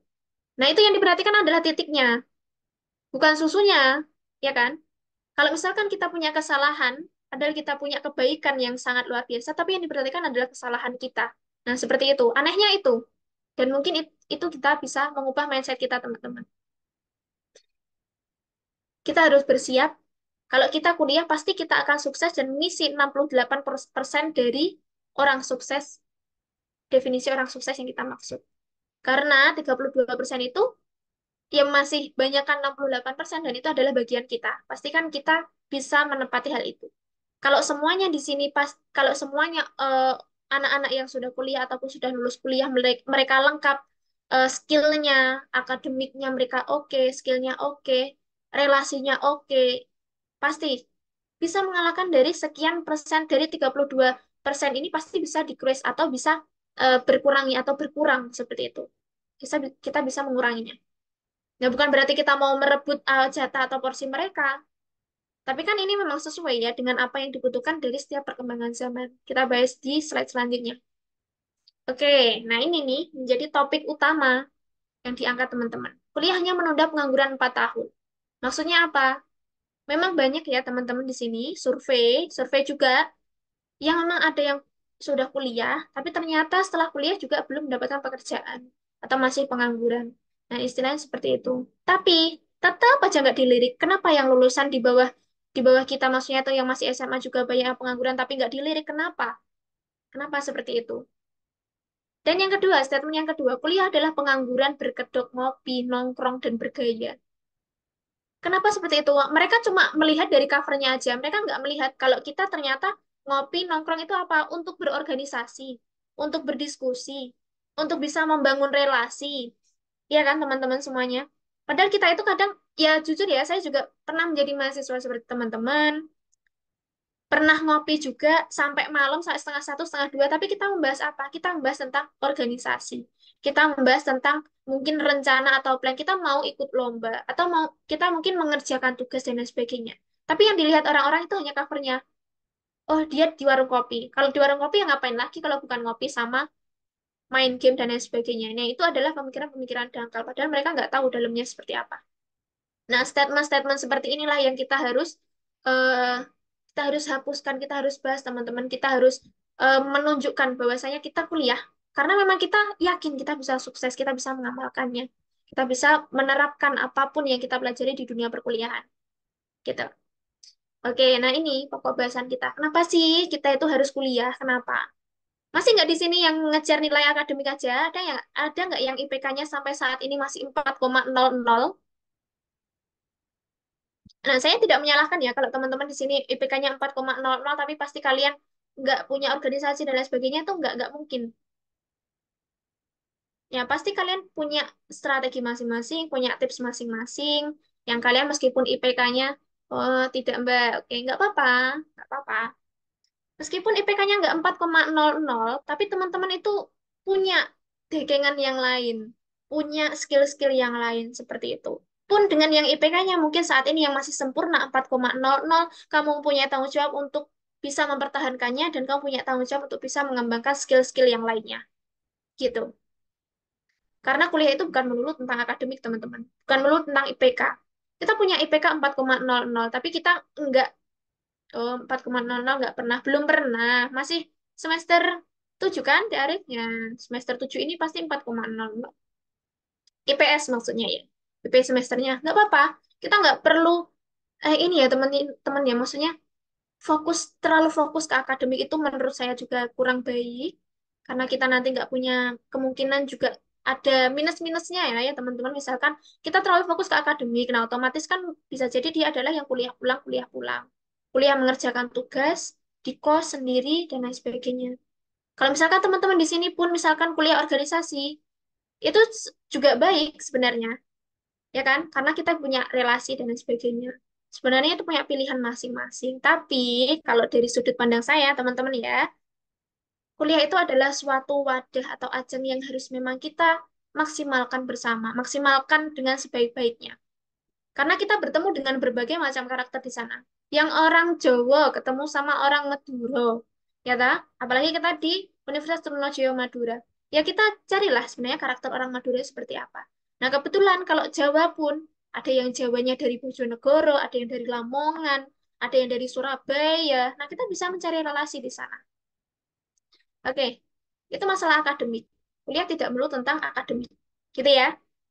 And then kuliah itu juga berkaitan dengan skill ya teman-teman. Saya yakin di sini tadi yang merasa salah jurusan, ada yang merasa bahwa kuliahnya akan sia-sia. Apakah kamu termasuk orang yang merasa salah jurusan? Sebenarnya saya harusnya nggak masuk PGSD sini. Saya masuk teknik aja atau saya masuk pertanian aja. Kalau misalkan kamu sudah semester 5 atau semester 7 sekarang ini, jadi silahkan teman-teman, oh sepertinya saya anak PGSD tapi saya bisa kok punya skill itu. Punya skill di anak pertanian, punya skill di anak teknik, dan lain sebagainya. Nah, itu bisa menjadi catatan kita semuanya. Dan ini yang ketiga yang saya maksud. Kenapa sih kita harus kuliah? Karena kita bisa mendapatkan relasi di sana. Misalkan di sini mungkin teman-teman yang dari jurusan pendidikan. Setelah ini nanti mau ikut PPG Prajabatan, boleh. Kita punya relasi di sana nanti. Oh, kebetulan saya nanti penempatannya di Bojonegoro. Saya aslinya orang Tuban. Oh, kita punya relasi. Ada nggak kos di sana? Ada nggak ini di sana? Atau mungkin teman-teman di sini yang mau langsung mengajar gitu ya. Mau langsung mengajar di mana? Ada nggak lowongan kerja di sana dan lain sebagainya. Oke. Oh, saya harusnya anak pendidikan geografi UM, Mbak. Tapi saya malah jadi anak bahasa Indonesia UTM. Oke, Dik Mardika, kamu nggak merasa salah jurusan kan? Kamu harus menekuni yang lainnya. Meskipun kamu anak bahasa Indonesia sekarang ini, saya yakin dan pasti saya yakin dan pasti kamu sedang mengusahakan skill itu. Dan apapun misalkan kamu tidak sedang mengusahakan skill itu, berarti kamu sedang mengusahakan untuk memaksimal skill yang kamu miliki saat ini. Seperti itu. Oke, nggak apa-apa, nggak apa-apa. Itu suatu hal yang wajar ya, karena cita-cita itu memang kadang relatif ya teman-teman. Kita sampai tahap ini, saya ingin menjadi ini. Nanti setelah lulus ternyata saya jadi ini. Itu nggak apa-apa, sebenarnya sering terjadi seperti itu. Tapi minimal teman-teman punya goals jangka pendek maupun goals jangka panjang. Gitu. Oke, nah ini. Ada yang suka masih mengeluh nggak? Kenapa kita itu kuliah kok presentasi terus? Dosennya kayaknya nggak ngapa-ngapain deh. Dia cuma mantau kita dari belakang, kita yang presentasi. Terus dosennya kenapa digaji seperti itu? Aduh, teman-teman jangan sampai berpikir seperti itu ya. Intinya, kita itu diminta presentasi, itu adalah untuk membangun struktur berpikir kita, teman-teman. Nah, ini ada relevansinya. Supaya kita itu tidak selalu ditransfer knowledge tadi ya sama adik. Tadi yang pertama tadi, oke, yang sudah menanggapi tadi, kita itu supaya tidak ditransfer knowledge terus. Kita itu punya struktur berpikir. Kita itu punya skill untuk penyelesaian masalah dan lain sebagainya. Kenapa kita disuruh presentasi terus? Jangan sampai kita berpikir, wih dosennya enak banget, tinggal mantau aja, kita yang presentasi, tinggal duduk di belakang, habis itu dinilai. Lah apa maksudnya? Ya, tidak seperti itu ya, kita coba meluruskan. Kita eh, berpositif thinking bahwasanya ini memang untuk membangun struktur berpikir kita, untuk membangun mindset kita adalah mindset yang terbuka dengan berbagai tanggapan, dengan berbagai pendapat ataupun berbagai point of view dari setiap kepala manusia seperti itu. Dan yang ketiga di sini berkaitan dengan interaksi supaya kita itu punya pola interaksi sosial yang baik dengan teman-teman, bagaimana berdiskusi yang baik dan lain sebagainya. Yang saya tanyakan di sini, apakah struktur berpikir itu juga diajarkan ketika kita tidak kuliah, ya bisa. Bisa saja diajarkan ya, teman-teman. Tapi berapa persentasenya itu diajarkan atau berapa persentase seseorang yang tidak kuliah itu belajar tentang struktur berpikir untuk berpendapat atau mungkin untuk menanggapi, untuk menerima pendapat orang lain atau mungkin bahkan menerima kritik dan saran dari orang lain. Nah, ini sebenarnya yang kita pelajari secara konten, secara topik atau poinnya di dunia perkuliahan. Nah, istilahnya seperti ini. Nah, ketika kita itu, eh, kenapa sih kita untuk lulus S1 itu diminta untuk membuat skripsi? Kenapa seperti itu? Apakah itu hanya untuk menggugurkan tanggung jawab? Oh, ini tugas skripsi adalah tugas akhir saya harus menyelesaikannya. Gitu. Oke, Dek Saniatus Syafa'a silahkan, Resen. Kenapa sih kok dikasih mata kuliah skripsi itu kenapa sih sebenarnya? Dek Safiatus mana tadi yang Resen tadi? Jadi? Oh, nggak jadi ya? Nggak jadi resen ya. Oke. Nah, ini adalah salah satu tujuannya. Nah, supaya kita itu punya struktur berpikir yang jelas ya, teman-teman. Nah, skripsi itu adalah salah satu jalan. Makanya dikasih proyek akhirnya itu adalah skripsi. Karena apa? Supaya kita itu punya struktur berpikir yang baik dengan menemukan masalah, memberikan solusi, dan menilai atau mengevaluasi sebenarnya seberapa efektif solusi yang kita tawarkan. Seperti itu. Nah, mungkin ini juga orang yang tidak kuliah, mohon maaf, karena tadi kita hanya berbicara tentang diri kita ya, teman-teman, kita introspeksi. Mungkin ini tidak terjadi pada orang yang tidak mengalami bangku perkuliahan. Benar, mereka akan menyelesaikan permasalahan. Tapi apakah mereka memiliki pola interaksi yang sama dengan kita? Seperti itu. Nah, itulah yang disebut sebagai kuliah adalah privilege, dan kita harus bersyukur atas hal itu. Ini contohnya. Ada sebuah gambar orang naik motor. Ada yang tahu nggak ini apa hubungannya dengan yang sudah kita bicarakan sebelumnya tentang skill yang kita pelajari di dunia perkuliahan dan juga orang yang sedang naik motor ini? Ada nggak dari teman-teman yang bisa menyampaikan apa hubungannya? Orang naik motor. Sebenarnya orang yang nggak kuliah juga bisa naik motor. Orang yang kuliah juga bisa naik motor. Tapi ini bukan tentang naik motor ya teman-teman ya. Ini bukan hanya tentang definisi naik motor. Oke,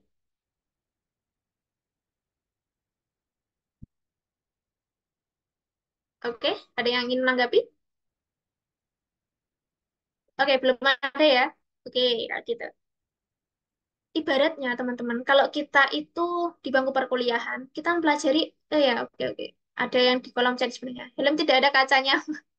Iya sih, kamu kritis sekali sih. Ya maksudnya ya Boleh, boleh, boleh. Belum tidak ada kacanya. Sama lagi. Ini belum ada ininya, apa plat nomornya. Oke, berarti baru ya, baru diambil kemarin mungkin ya dari ini dari dealer ya. Ya inilah salah satu keunikan mahasiswa ini terlalu kritis ya. Terlalu kritis. Bukan terlalu sih, sebenarnya boleh, boleh mengkritis seperti itu. Mantap luar biasa. Ya, tujuan naik motor. Boleh di Intan. Betul. Tujuan naik motor itu apa? Bisa jadi orang yang tidak kuliah, itu tujuan naik motornya ke berbeda tempat.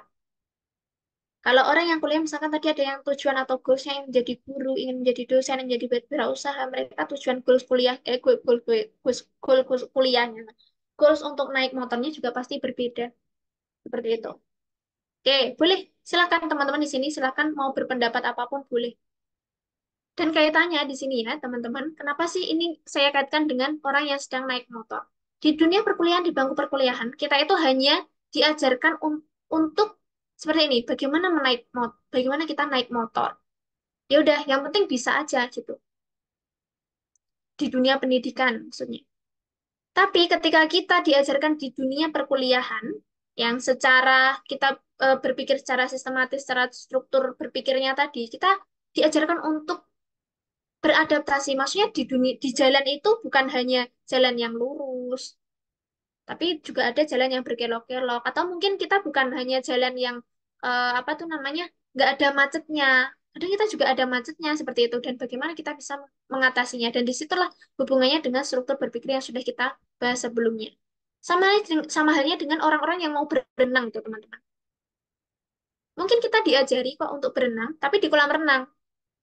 Tapi apakah kita itu diajarkan untuk skill-skill lain untuk renang di itu apa namanya di lautan bebas? Apakah kita diajari di situ? Nah, itu yang perlu kita garis bawahi. Kenapa sih kita itu harus kuliah? Karena memang banyak skill yang kita bisa asah di sana. Terutama untuk sistematika berpikirnya. Berpikir yang sistematis, berpikir bagaimana sih kita berpikir untuk bisa menyelesaikan masalah. Seperti itu. Nah, itu hubungannya dengan orang yang naik motor. Gitu. Dan juga tujuannya tadi yang disampaikan sama teman-teman. Dan ini nggak pakai kaca helmnya.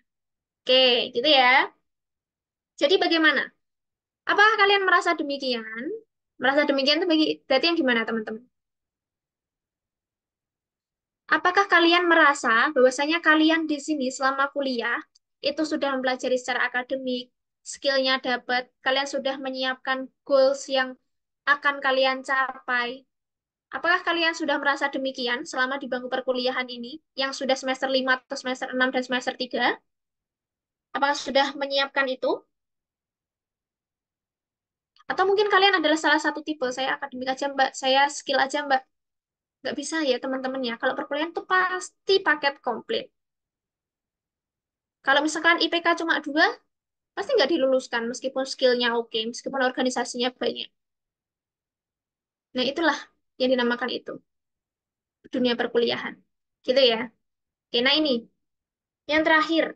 Jadi, kalau misalkan kita punya skill, punya akademik yang oke, nah itu sebenarnya adalah untuk bisa memberantas dari stigma-stigma pemikiran bahwasanya kita itu kuliah bukan hanya untuk menjadi pengangguran, tapi kita bisa menjadi inovator, bahkan menjadi seorang yang pencipta-pencipta dengan kreativitasnya yang luar biasa. Minimal kalau kita tidak bisa menjadi seorang inovator, kita menjadi seorang yang bisa meneruskan estafet. Estafet itu apa? Misalnya jadi guru berarti ya estafet pendidikan. Kalau misalkan kalian bekerja di perusahaan-perusahaan baik BUMN maupun punya negara, berarti bisa kalian meneruskan estafet-estafet itu. Gitu. Nah ini penting sekali buat teman-teman, tips untuk kuliah produktif, supaya kita itu tidak dianggap sebagai orang-orang yang pengangguran dengan berkedok gaya dan lain sebagainya. Oke, let's try lah teman-teman di sini ya. Meskipun ini tipsnya itu, ya tips umum sih sebenarnya ya teman-teman, yang bisa kalian baca dari sumber manapun. Tapi ini menurut saya, ini yang paling relate dari sudut pandang saya pribadi. Bolehlah teman-teman nanti misalkan mau mengadaptasi atau mungkin mengadopsi apa yang saya lakukan ini. Yang pertama adalah tentukan goals-nya. Itulah alasannya kenapa saya tadi tanya ke teman-teman di awal, sebenarnya kalian itu mau jadi apa sih? Tujuannya itu apa sih? Goals-nya itu apa? Supaya kalian tuh punya target gitu loh guys. Jadi kalian itu punya target, oh aku jadi guru, berarti aku harus apa? Harus menyiapkan yang bagaimana? Oke, berarti secara pedagogiknya oke, secara profesionalismenya oke, secara sosialnya harus oke, secara didaktiknya berarti harus oke juga di situ. Kalau tadi ada yang bilang manusia yang bermanfaat, oke konteksnya mungkin manusia bermanfaat itu lebih dispesifikan lagi. Manusia yang bermanfaat seperti apa? Apakah membantu orang menyeberangkan jalan saja? Itu juga manusia yang bermanfaat. Atau mungkin teman-teman di sini ingin manusia yang bermanfaat itu adalah saya ingin membuat program yang setiap hari Jumat itu memberikan Jumat berkah ke orang-orang. Ya, berarti kalian di sini sudah punya goals di situ. Nah, bagaimana kalian bisa merealisasikan goals kalian ini dengan sistematis? Seperti itu. Nah, jadi ketika kalian tahu goals kalian apa, kalian mau jadi apa, target kalian itu apa, pasti kalian bisa membangun jembatan-jembatan untuk bisa menuju ke goals kalian itu. Saya yakin pasti itu. Kalian akan mencari berbagai cara untuk bisa mewujudkannya. Contoh di sini, misalkan, ada saya pengen menjadi, setelah kuliah nanti, oh enggak lah, jangka pendek aja, yang sudah semester 7. Saya pengen mendapat predikat cum laude misalkan. Predikat cum laude ya kamu gimana biar bisa cum laude gitu. Sekarang misalkan nilainya di sini sudah 3,7 sekian IPK-nya. Sedangkan minimal cum laude itu adalah misalkan 3,6 sekian. Berarti apa yang harus kamu lakukan? Berarti kamu harus mempertahankan IP kamu dong, gitu. Atau mungkin di sini yang organisatoris banget. Aku pengen nanti lulus, aku CV-nya nanti banyak sekali organisasi atau mungkin ketika Universitas Trunojoyo Madura memberikan penghargaan untuk mahasiswa paling organisatoris, itu kalian apa yang kamu lakukan? Ya berarti aku harus mempertahankan organisasi yang aku jalani saat ini. Bahkan aku harus menambah beberapa organisasi lagi dengan catatan-catatan yang pastinya kamu punya tugas untuk bisa lulus. Seperti itu.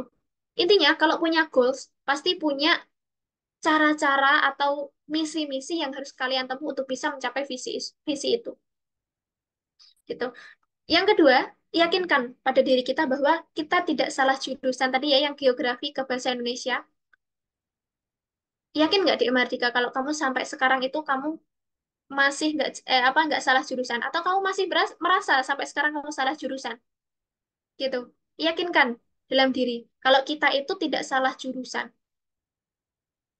Karena apa? Kalau kita selalu merasa kalau kita itu salah jurusan, nah pastinya di situ akan timbul rasa malas dan lain sebagainya untuk bisa kita menguasai keilmuan-keilmuan yang ada di dalamnya.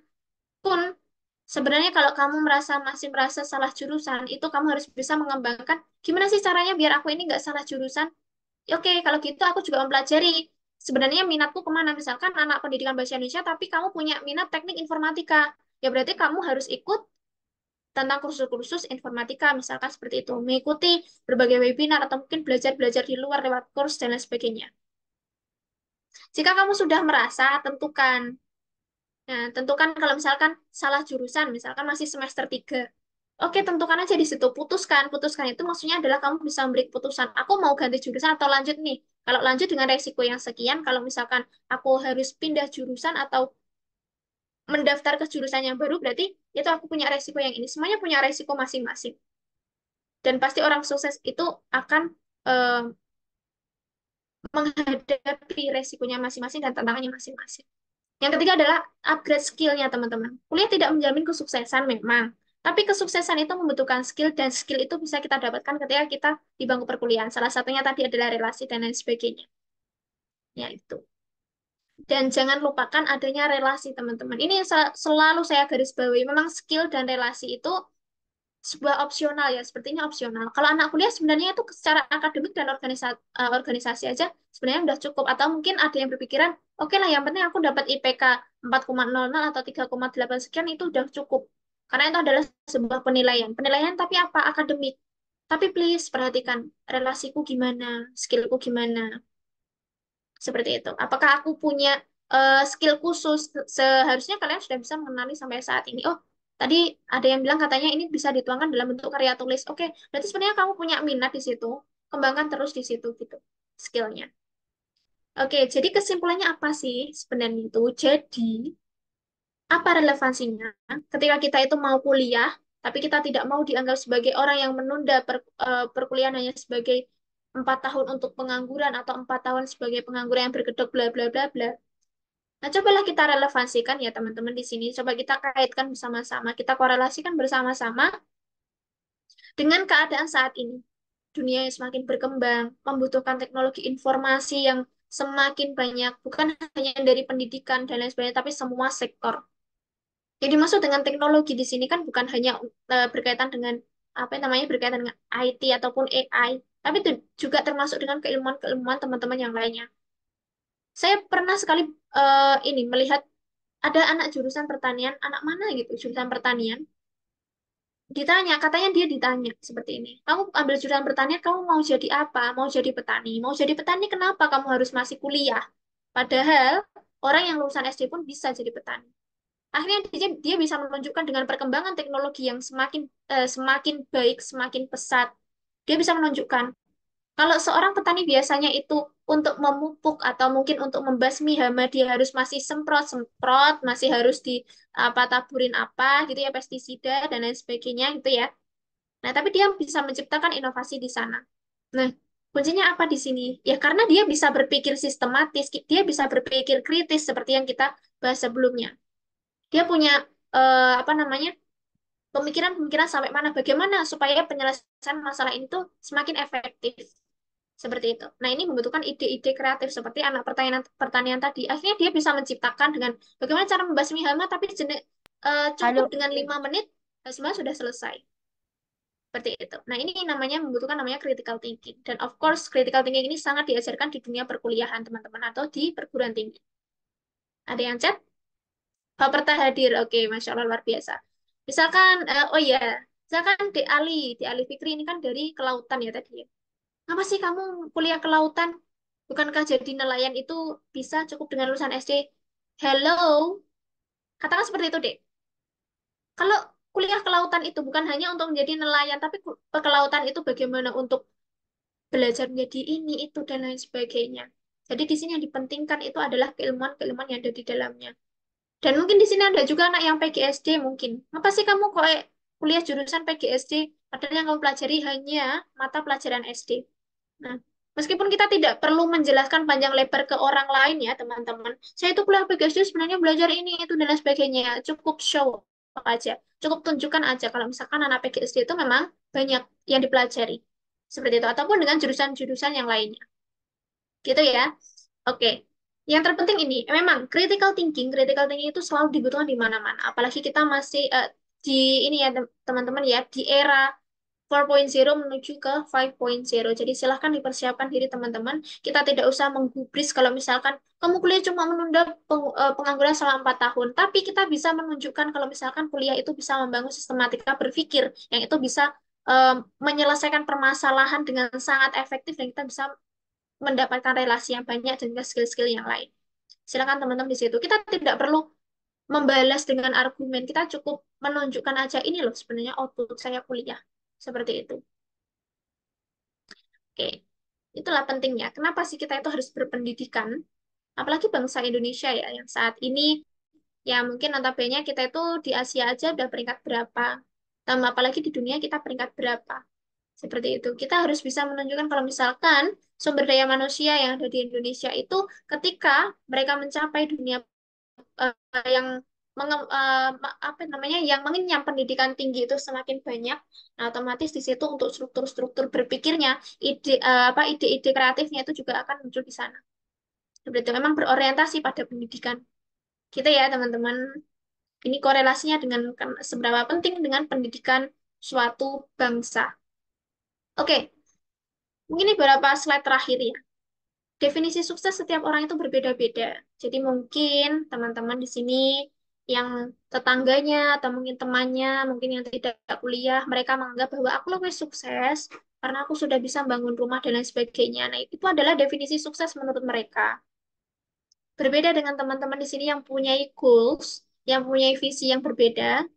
Definisi suksesku adalah ketika aku misalkan tadi menjadi seorang guru, menjadi seorang dosen, menjadi seorang wirausaha, menjadi seorang advokat, atau mungkin teman-teman definisi suksesku di sini adalah ketika aku bisa menciptakan teknologi-teknologi yang lainnya. Mungkin dari anak pertanian atau dari anak jurusan teknik industri atau teknik informatika dan lain sebagainya. Itu adalah definisi setiap orang yang berbeda. Pastikan kalian sudah mencari maknanya mulai dari sekarang. Nah, kalau teman-teman misalkan sudah tahu goals-nya, berarti itu adalah salah satu definisi sukses. Kenapa saya mengatakan salah satu? Karena saya yakin kalau teman-teman di sini sepertinya banyak sekali list-list yang yang sebenarnya mau kalian raih, tapi itu harus diwujudkan satu persatu. Seperti itu. Nah, itu adalah salah satu definisi sukses. Dan mungkin kita merasakan definisi sukses itu, oh, saya sudah menjadi ini, tapi sebenarnya saya kurang ini, seperti itu. Nah, itu kan definisi suksesnya selalu berbeda-beda dan selalu berubah-ubah. Jadi minimal teman-teman di sini bisa menyiapkan goals terdekatnya apa. Mungkin yang mau lulus, disiapkan goals terdekatnya setelah lulus itu bagaimana. Gitu ya. Oke, saya kira itu teman-teman yang bisa saya sampaikan. Saya kembalikan ke moderator untuk kita Baik, bisa sharing bersama. Oke, ya. Isya. Baik, terima kasih untuk Kak Yani, sangat luar biasa penyampaian materinya. Boleh apresiasinya dulu, teman-teman?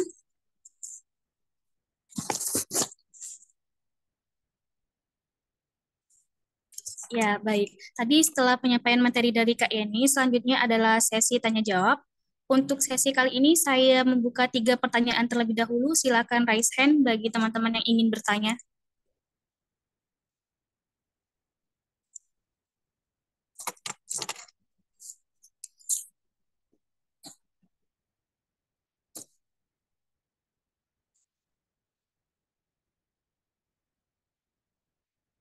Baik, untuk Ali Rifki, boleh untuk menyampaikan pertanyaannya terlebih dahulu.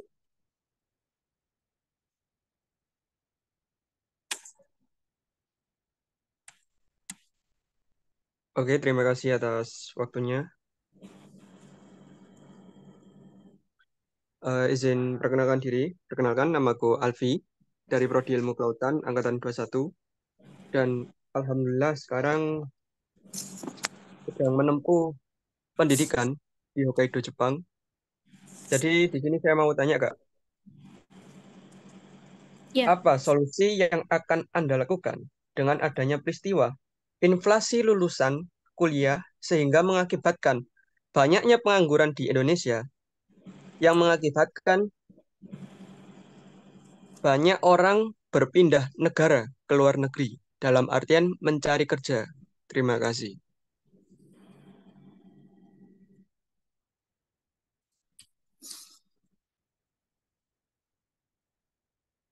baik. Ini mau langsung dijawab pertanyaannya, Kak Yani. Oke, coba kita kumpulkan dulu. Mungkin nanti ada beberapa pertanyaan yang sama atau bisa dijawab secara bersamaan gitu ya, Dek Risha Baik. ya. Oke. Ya, selanjutnya Kamiliatul Laili. Boleh untuk mengaktifkan mikrofonnya. Baik, terima kasih atas kesempatannya. Saya akan melihat Laili dari Pendidikan IPA Angkatan 2022.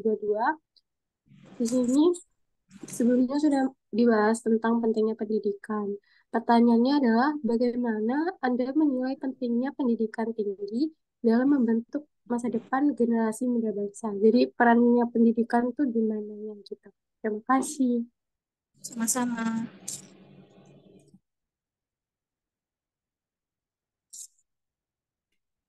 Pertanyaan yang ketiga untuk Ulfatul Suraya. Boleh mengaktifkan mikrofonnya. Baik, terima kasih. Apa suara saya terdengar? Terdengar. Oke. Pertanyaan saya, bagaimana tanggapan tentang mahasiswa yang masih bingung untuk menentukan jalan selanjutnya? Ketika sudah kuliah nanti, dia itu mau seperti apa, mau jadi apa, itu masih bingung. Seperti itu ya.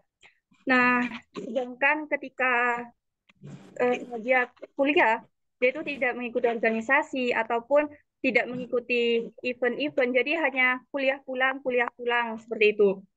Nah, dari segi skill pun dia juga belum bisa menentukan skillnya apa. Nah, jadi apa siswa seperti tersebut itu memiliki jaminan untuk sukses di suatu saat nanti seperti itu. Terima kasih.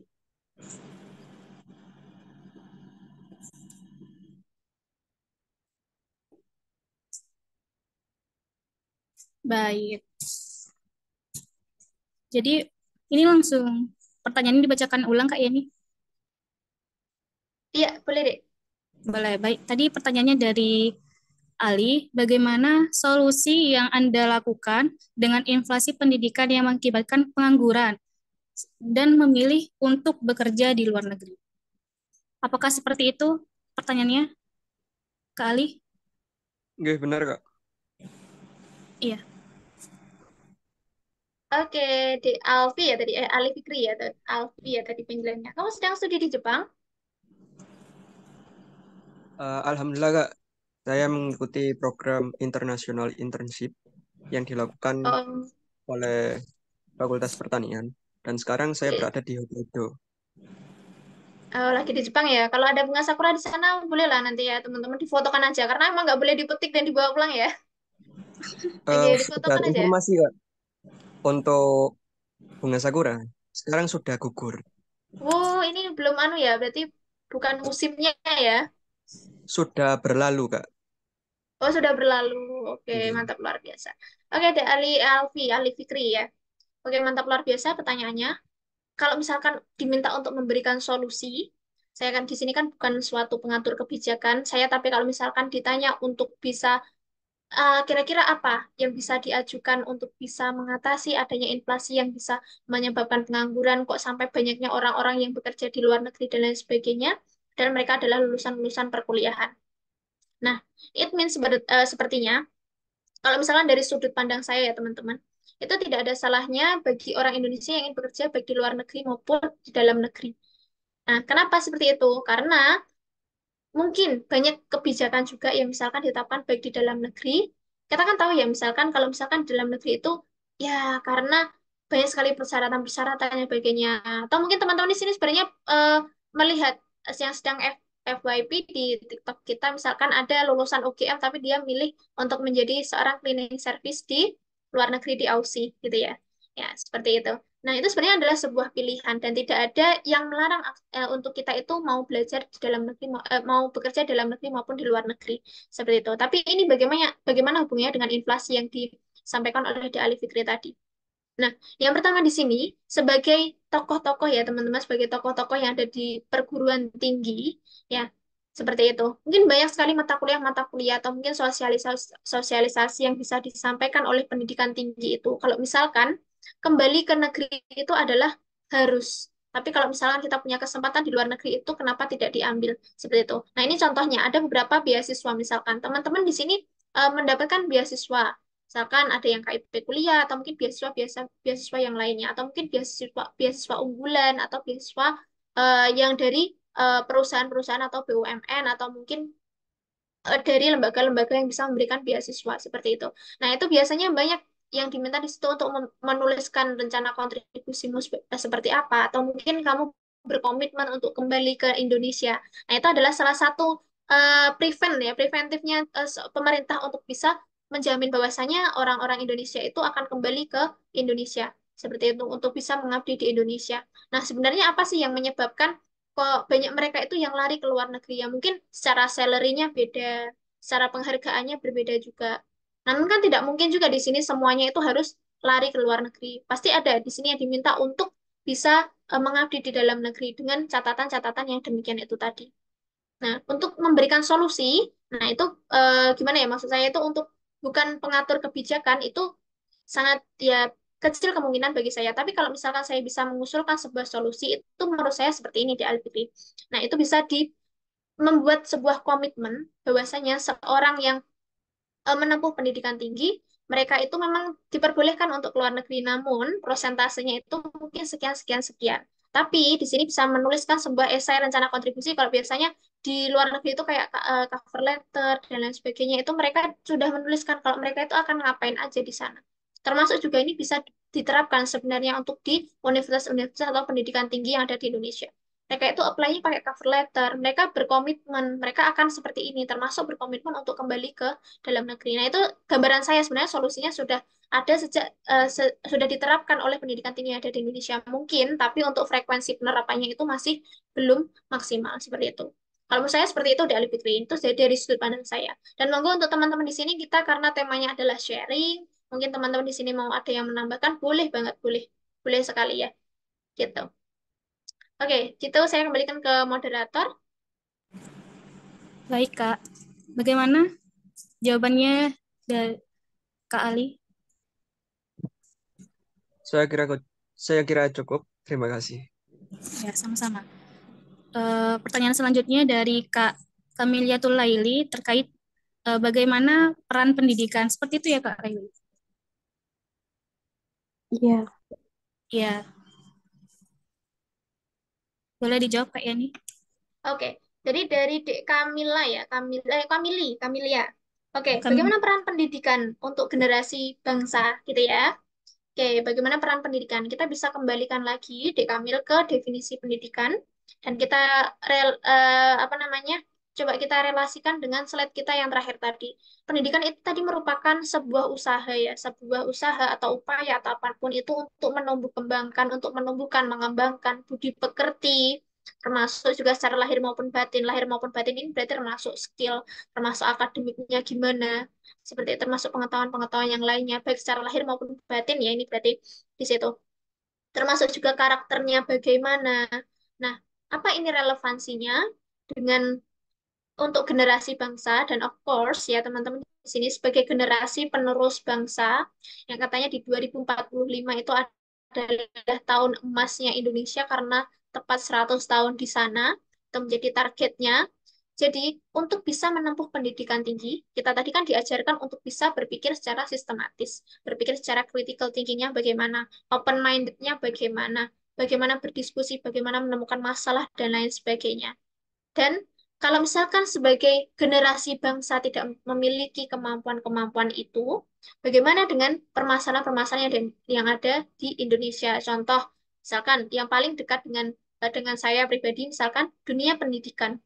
Kalau misalkan kita tahu, kalau misalkan literasi di Indonesia itu peringkat sekian, 70 sekian dari peringkat 10 ini ya, peringkat 10 masuk 10 besar, tapi adalah 10 besar yang paling bawah. Itu literasi apa gitu? Literasi yang bahasa Indonesia atau literasi matematisnya atau literasi secara umumnya. Bahkan kita kalah dengan negara-negara tetangga yang notabene harusnya kita yang lebih unggul seperti itu. Nah, itu kan adalah salah satu masalah yang dihadapi oleh bangsa Indonesia di konteks pendidikan. Nah, peran pendidikan tinggi ini bagaimana? Ya, ini adalah peran untuk bisa menciptakan atau melahirkan, menyediakan lulusan-lulusan dari calon guru yang berkompeten, terutama dalam bidang literasi. Seperti itu. Kalau gurunya tidak menjadi literat, bagaimana dengan siswanya? Atau mungkin di sini kalau misalkan gurunya tidak bisa berliterasi, misalkan contohnya tentang matematis atau tidak bisa mengajarkan matematika dengan baik, bagaimana masalah itu bisa terselesaikan. Seperti itu contoh-contoh kecil yang paling dekat dengan diri kita sebagai seorang pendidik atau yang berkecimpung di dunia pendidikan. Contohnya seperti itu adalah peran pendidikan tinggi untuk bisa menciptakan generasi-generasi yang berkompeten khususnya untuk bangsa Indonesia. Gitu ya, di Kamilia. Saya kembalikan ke moderator. Bagaimana Mbak Kamilia dengan jawabannya? Apakah sudah puas atau belum? Sudah. Sudah, baik. Untuk pertanyaan yang ketiga dari Ulfatul Suraya, bagaimana tanggapan bagi mahasiswa yang masih bingung untuk melanjutkan karirnya, sedangkan dia tidak mengikuti event atau organisasi, jadi dia tuh hanya mahasiswa kupu-kupu. Seperti itu, Mbak Ulfatul? Ya. Boleh dijawab, Kak Yani? Oke, siap. Di Ulfatul ya. Tadi intinya tentang bagaimana sih Mbak menemukan tujuan tujuan hidup, bukan tujuan hidup ya, tujuan untuk selanjutnya saya itu harus gimana sih setelah mengikuti dunia perkuliahan ini, karena saya masih bingung. Menurut saya kata kuncinya adalah passion. Kamu tuh punya passion di mana? Gitu. Kata kuncinya adalah passion. Jadi, misalkan De Ulfa jurusan apa, mohon maaf? Saya dari Prodi PBSI, Mbak. Guru guru guru bahasa Indonesia ya, kurang lebih seperti itu ya berarti nanti ya. Oke, dari pendidikan guru bahasa Indonesia PBSI, pendidikan bahasa dan sastra Indonesia sih. Oke, pendidikan bahasa dan sastra Indonesia, tapi masih bingung untuk bisa menentukan bagaimana nanti untuk kedepannya. Kamu sekarang ini masih bingung juga skillnya apa gitu? Ya, kalau untuk skill saya masih bingung skill saya itu apa, tidak tahu. Oke, yang paling kamu senangi saat ini tuh apa selain balesin chatnya teman-teman? Ngedit. Oh, ngedit. Nah, sebenarnya dari situ, dari passion, dari kesukaan. pas dari sukaan kita itu bisa kok menjadi salah satu kunci. Ada teman saya itu kebetulan beliaunya ini asli lulusan PGSD, tapi dia adalah seorang IT, seorang programmer. Jadi dia itu bekerja di startup. Nah, seperti itu. Nah, sebenarnya dia tuh karena latar belakang keluarganya itu adalah seorang guru, jadi ayahnya guru, ibunya guru, pengennya anaknya jadi guru. Tapi ternyata anaknya ini malah berkecimpung di dunia startup. Jadi dia bekerja di salah satu perusahaan di bagian IT-nya, termasuk desain, termasuk untuk desain web, termasuk untuk mengelola web dan lain sebagainya. Saya juga sampai heran, kamu kok bisa belajar sampai situ? Saya kuliah PGSD, Mbak. Kebetulan dia adalah adik tingkat, saya kuliah PGSD, Mbak. Tapi saya belajar skill-skill itu. Karena saya minatnya ke situ. Saya nggak pengen jadi guru, saya nggak mau berhubungan dengan anak-anak. Seperti itu. Nah, jadi saya juga aneh juga ya. Terus kenapa kamu masuk PGSD ya? Karena memang kemauan orang tuanya. Makanya tidak ada yang salah sebenarnya kita itu masuk ke jurusan apapun. Selama kita punya skill, selama kita punya minat khusus, nah di situ bisa kita pelajari. Dan apa? Kalau misalkan tidak perlu merasa kalau kita itu rugi untuk kuliah, karena dengan kuliah kita juga bisa, oh, kita juga bisa memberikan antisipasi yang lainnya. Misalkan ketika dia bosan, atau mungkin ketika dia kebetulan mendapatkan job desk untuk bertanggung jawab, misalkan dari segi IT-nya, tapi IT-nya berkaitan dengan KSD-an, startupnya dia kan kebetulan tentang kependidikan juga. Ada relasinya, pasti ada korelasinya di situ. Kebetulan atau mungkin mereka harus mengenali mengenali tentang karakter peserta didik dan sebagainya. Dan itu terbukti, memang ada relevansinya di situ. Meskipun dia suka desain, dia suka buat website, dia pengelola website, ternyata dia benar. Dia bisa bukan menciptakan sih, masih mengembangkan. Dia mengembangkan website yang bisa untuk mendeteksi apakah soal ini itu berbasis HOTS, apakah soal ini itu masih LOTS atau mungkin masih MOTS. Nah, itu kan masih ada korelasinya di situ, masih ada relevansinya.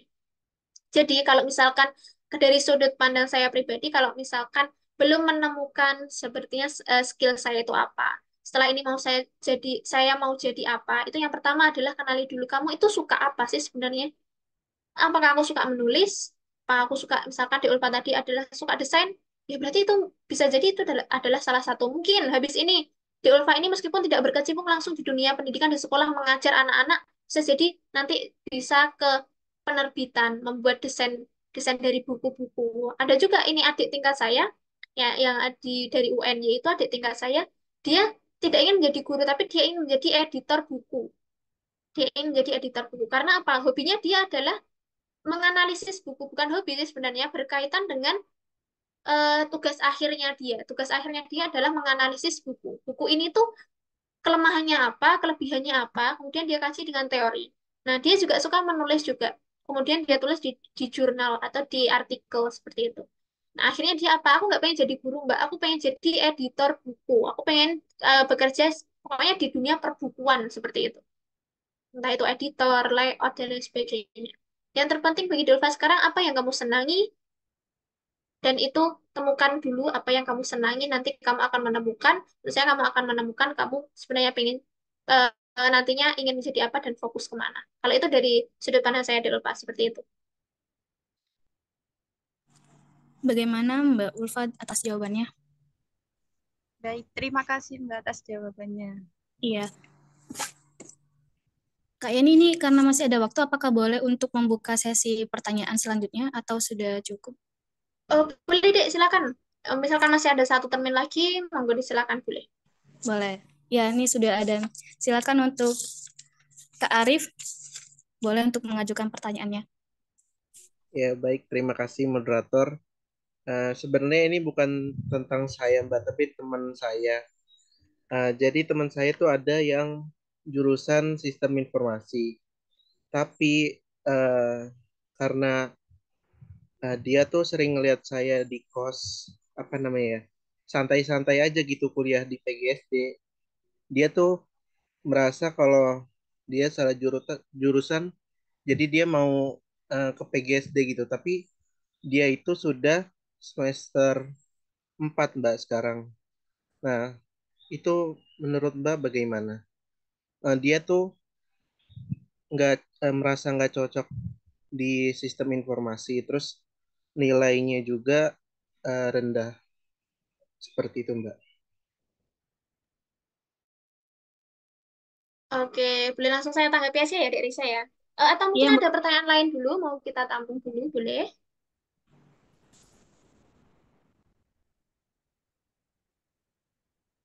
Mungkin teman-teman ada yang ingin bertanya lagi, disilahkan.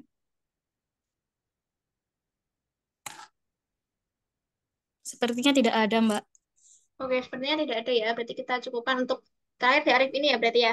Oke, ini Iya, masalahnya temennya. Wah, temennya ini berarti berarti dia, saya heran. Maksudnya dia tuh termotivasinya untuk masuk ke PGSD itu karena kita banyak santainya, apa karena dia tidak minat ke sistem informasinya ya? Atau mungkin sistem informasi itu terlalu banyak tugas, terus akhirnya dia kayak iri dan meri ke temennya yang terlihat santai-santai aja, padahal pikirnya lagi berkecamuk gitu maksudnya.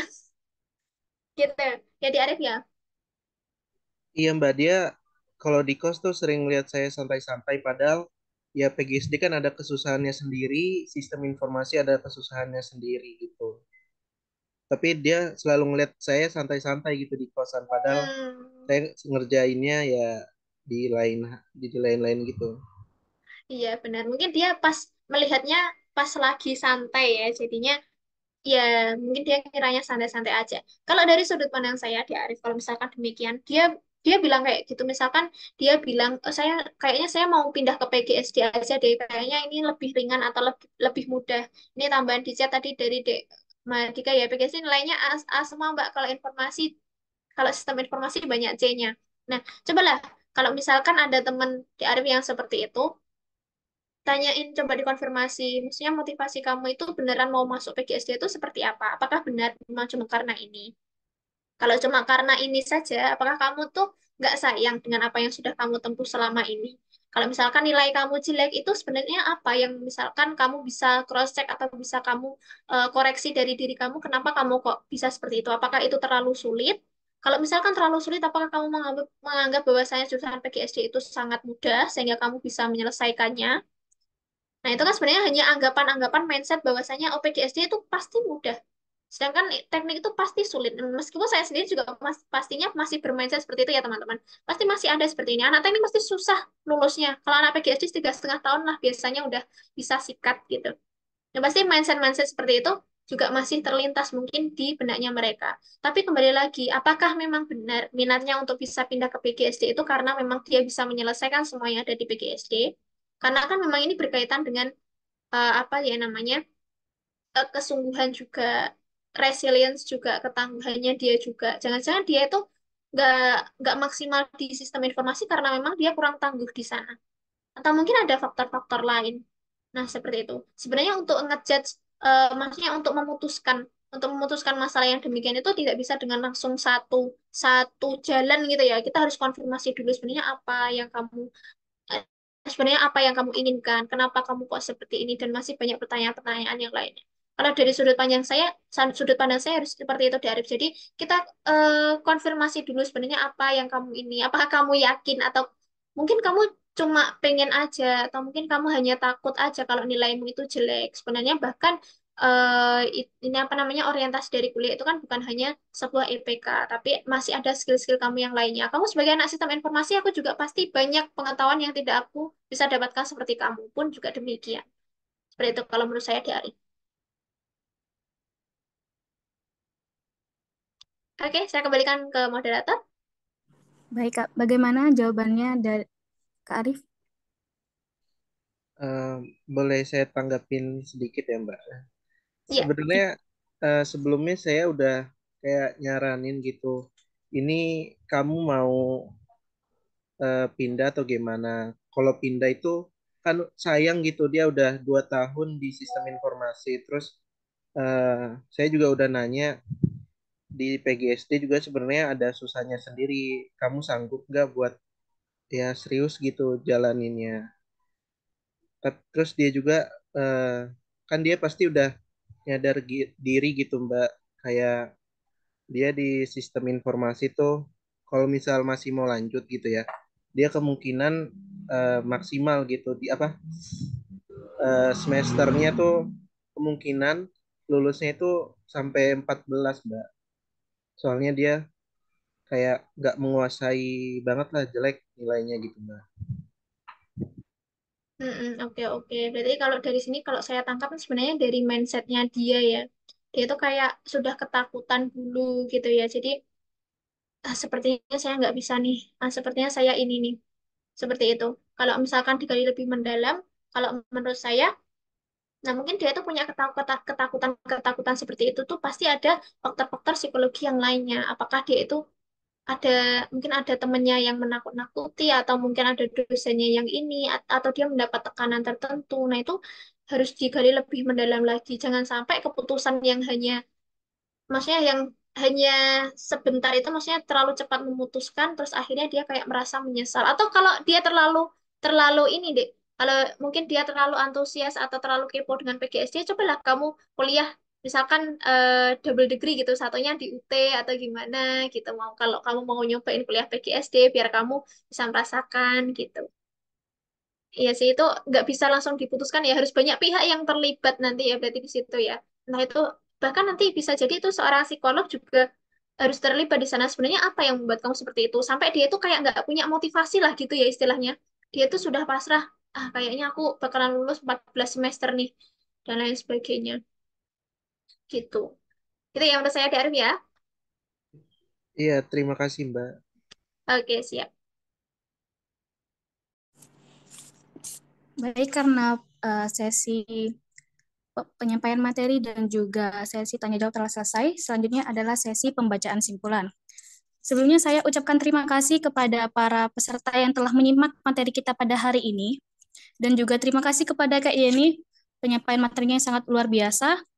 Dapat disimpulkan bahwa kuliah merupakan sebagai wadah yang dapat kita tempat kita mengembangkan akademik, skill, dan juga meningkatkan relasi, dan untuk meningkatkan pola pikir yang terstruktur, serta membentuk mindset atau pola berpikir kita terhadap interaksi dengan orang lain, akademik yang baik dan skill, maka kita dapat meneruskan estafet agar kita tidak menjadi pengangguran yang berkedok kuliah. Seperti itu. Terima kasih saya sampaikan sekali lagi kepada Kak Eni dan kepada para penanya yang telah berpartisipasi. Semoga penyampaian materi tersebut bisa menjadi ilmu yang bermanfaat bagi kita. Saya Aisyah Risa sebagai moderator dan panitia yang bertugas memohon maaf apabila ada kesalahan dan ucapan dari saya. Sekian dari saya. Wassalamualaikum warahmatullahi wabarakatuh. Waalaikumsalam warahmatullahi wabarakatuh. Waalaikumsalam warahmatullahi wabarakatuh.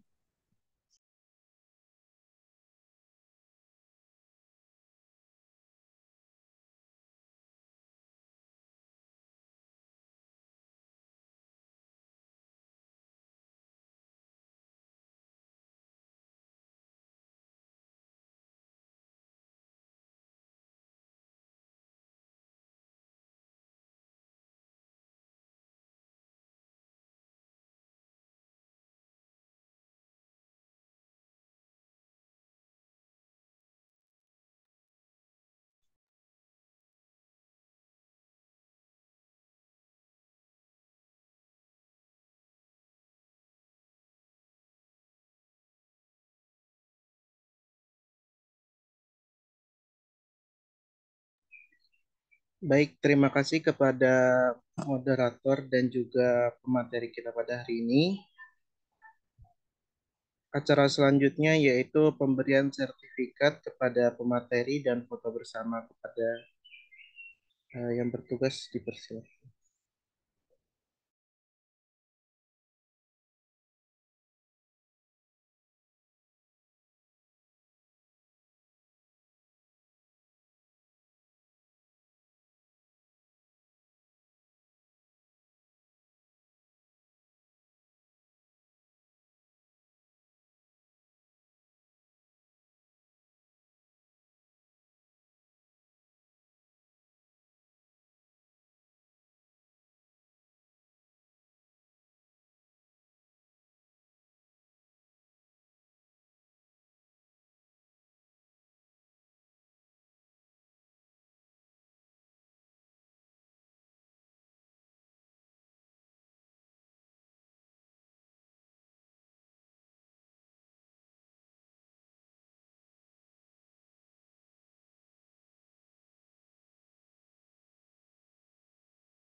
Oke, terima kasih banyak ya untuk teman-teman dari Madura Pintar. Sangat luar biasa sekali pengalaman hari ini. Selain untuk bisa sharing dengan teman-teman juga memberikan pengalaman bagi saya juga. Semoga bermanfaat untuk teman-teman semua ya. Oke.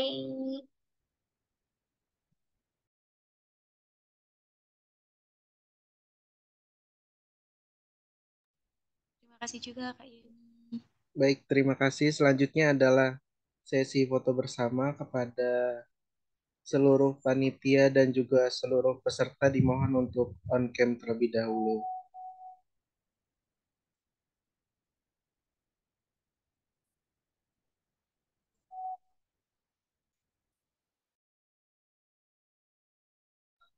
Silakan bagi yang tidak berhalangan untuk on cam terlebih dahulu karena akan dilakukan sesi foto bersama.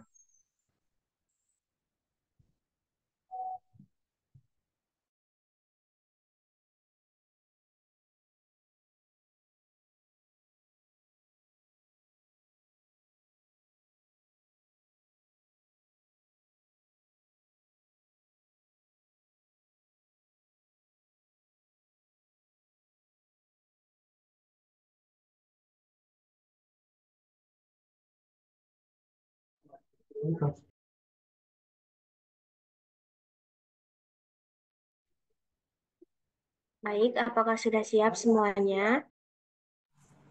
Sudah. Siap. Slide 1. 1, 2.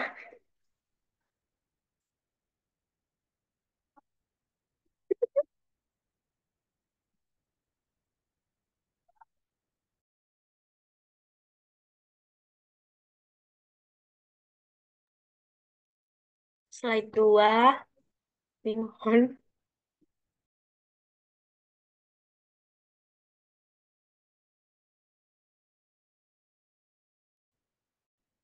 Slide 2 masih banyak yang off cam.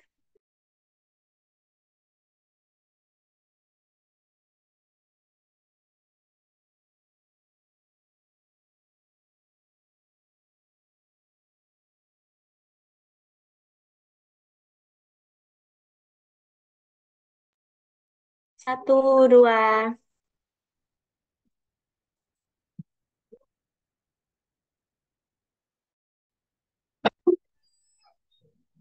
Baik, apakah sudah? Sudah, Kak. Baik, terima kasih. Eh, bagi peserta, silakan untuk mengisi link absensi terlebih dahulu yang sudah dikirimkan melalui chat Zoom. Absensi akan ditutup pada jam 12.00.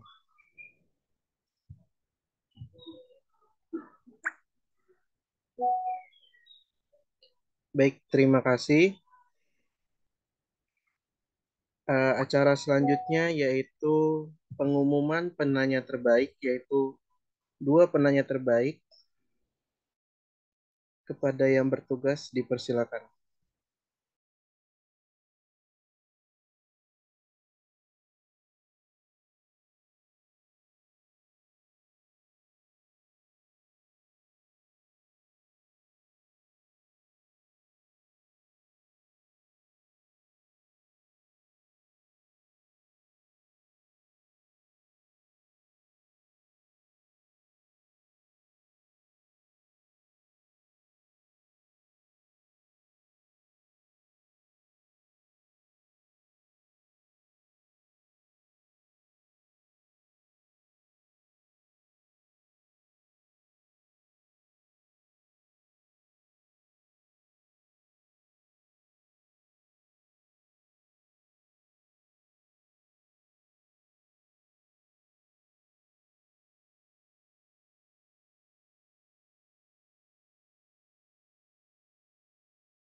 Baik, mohon maaf karena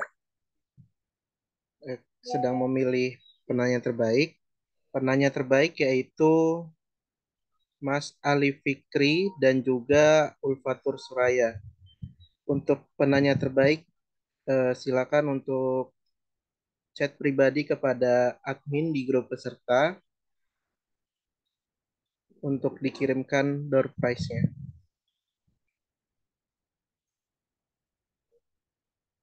Baik, selanjutnya adalah pembacaan doa yang akan dipimpin oleh Saudari Siti Maisaroh. Kepadanya dipersilakan. Baik, Assalamualaikum warahmatullahi wabarakatuh. Waalaikumsalam warahmatullahi wabarakatuh. A'udzubillahi minasyaitonirrajim. Bismillahirrahmanirrahim. Alhamdulillahirabbil alamin wassalatu wassalamu ala asrofil anbiya'i wal mursalin wa ala alihi wa ashabi rasulillahi amma ba'du. Ya Allah, izinkan kami yang hadir di ruang ini menundukkan diri kepadamu untuk mengagungkan namamu. Atas izin dan ridhomu, pada hari ini kami dapat melangsungkan acara ini, yakni kajian ISU 2024. Ya Allah, ya Tuhan kami, anugerahkanlah keikhlasan ke dalam hati kami. Berikanlah kami kekuatan, kedisiplinan, dan semangat yang tinggi dalam melaksanakan amanah yang telah diberikan pada kami. Ya Allah, ya Tuhan kami, limpahkanlah kepada kami semua yang hadir di ruangan ini rahmat dan karunia-Mu. Ampunilah dan kasih sayang-Mu, sehingga setiap hal yang kami laksanakan bermanfaat dan berdaya guna bagi masyarakat, bangsa, dan negara tercinta. Khususnya bagi BSO Madura Pintar kami dan Alma Mater Universitas Trunojoyo Madura. Ya Allah, ya Tuhan kami, yang Maha Mengetahui, tunjukkan kepada kami yang benar dan yang benar itu adalah benar. Berikanlah kami kemampuan untuk melaksanakan dan tunjukkanlah kepada kami yang salah itu adalah salah. Berikanlah kami kekuatan untuk menjauhinya. Jangan engkau biarkan kami selalu dalam kesesatan dan kemungkaran. Bimbinglah kami kepada jalan yang lurus yang engkau ridhoi. Eratkanlah rasa persaudaraan dan persatuan yang kokoh di antara kami. Ya Allah, ya Tuhan kami, ampunilah dosa dan kesalahan kami, dosa pemimpin kami, serta dosa dan kesalahan kedua orang tua kami. Rabbana dzalamna anfusana wa illam taghfir lana wa tarhamna lanakuna minal khosirin. Rabbana atina fid dunya hasanah wa fil akhirati hasanah wa qina adzabannar. Subhana rabbil izzati amma yasifun.